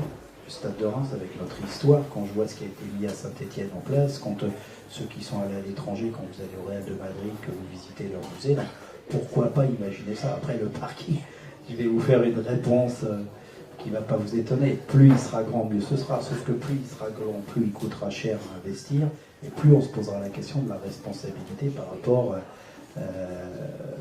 aux deniers publics. Donc voilà, plus il y aura de place de parking, mieux ce sera. Ce qui est déjà très important, c'est qu'on a la certitude, a priori, qu'il n'y aura pas de construction autre. Il aurait pu y avoir la reconstruction de la piscine, par exemple, ou quelque chose. Là, on va libérer de la place, et il y a une réflexion avec la municipalité pour essayer de bien utiliser cette surface, et même si ce n'est pas un parking dans un premier lieu, même à le laisser comme ça, en damé, ça permettra déjà de permettre à plus de Rémois de s'approcher du stade. Si je peux compléter sur cette question du parking, vu qu'à Lille s'est posée, désolé de reparler de Lille, mais la question des parkings s'est posée, et de mon point de vue, elle était très mal gérée. Il y a eu énormément de parkings, vu la capacité du stade, donc un peu plus de 50 000, il y a eu énormément, je n'ai pas le nombre exact, mais de parkings périphériques qui ont été implantés. Mais à mon avis, a mal été pris en compte le fait que le public lillois est quand même un public très local.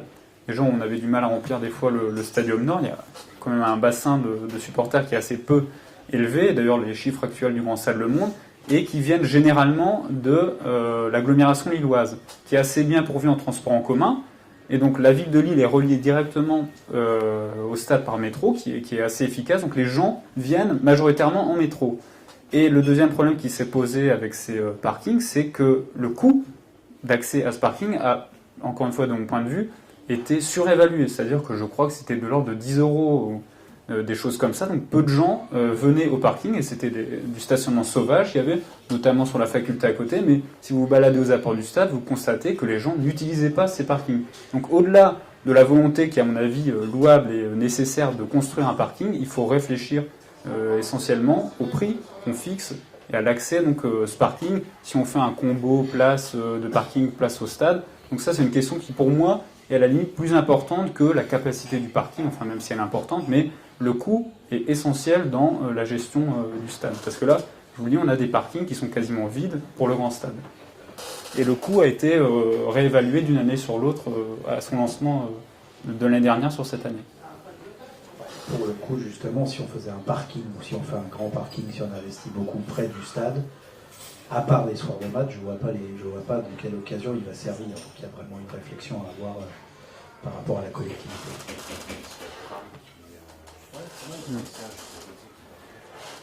Parce que c'est l'Ajax d'Amsterdam qui a réussi à faire sur place, un parking sur place, mais qui du coup est un parking qui sert après pour aller. C'est le P+R. Ouais, un peu plus. Et du coup, on peut se garer sous le parking du stade toute la semaine. Et on va à Amsterdam, qui est bien touristique en plus.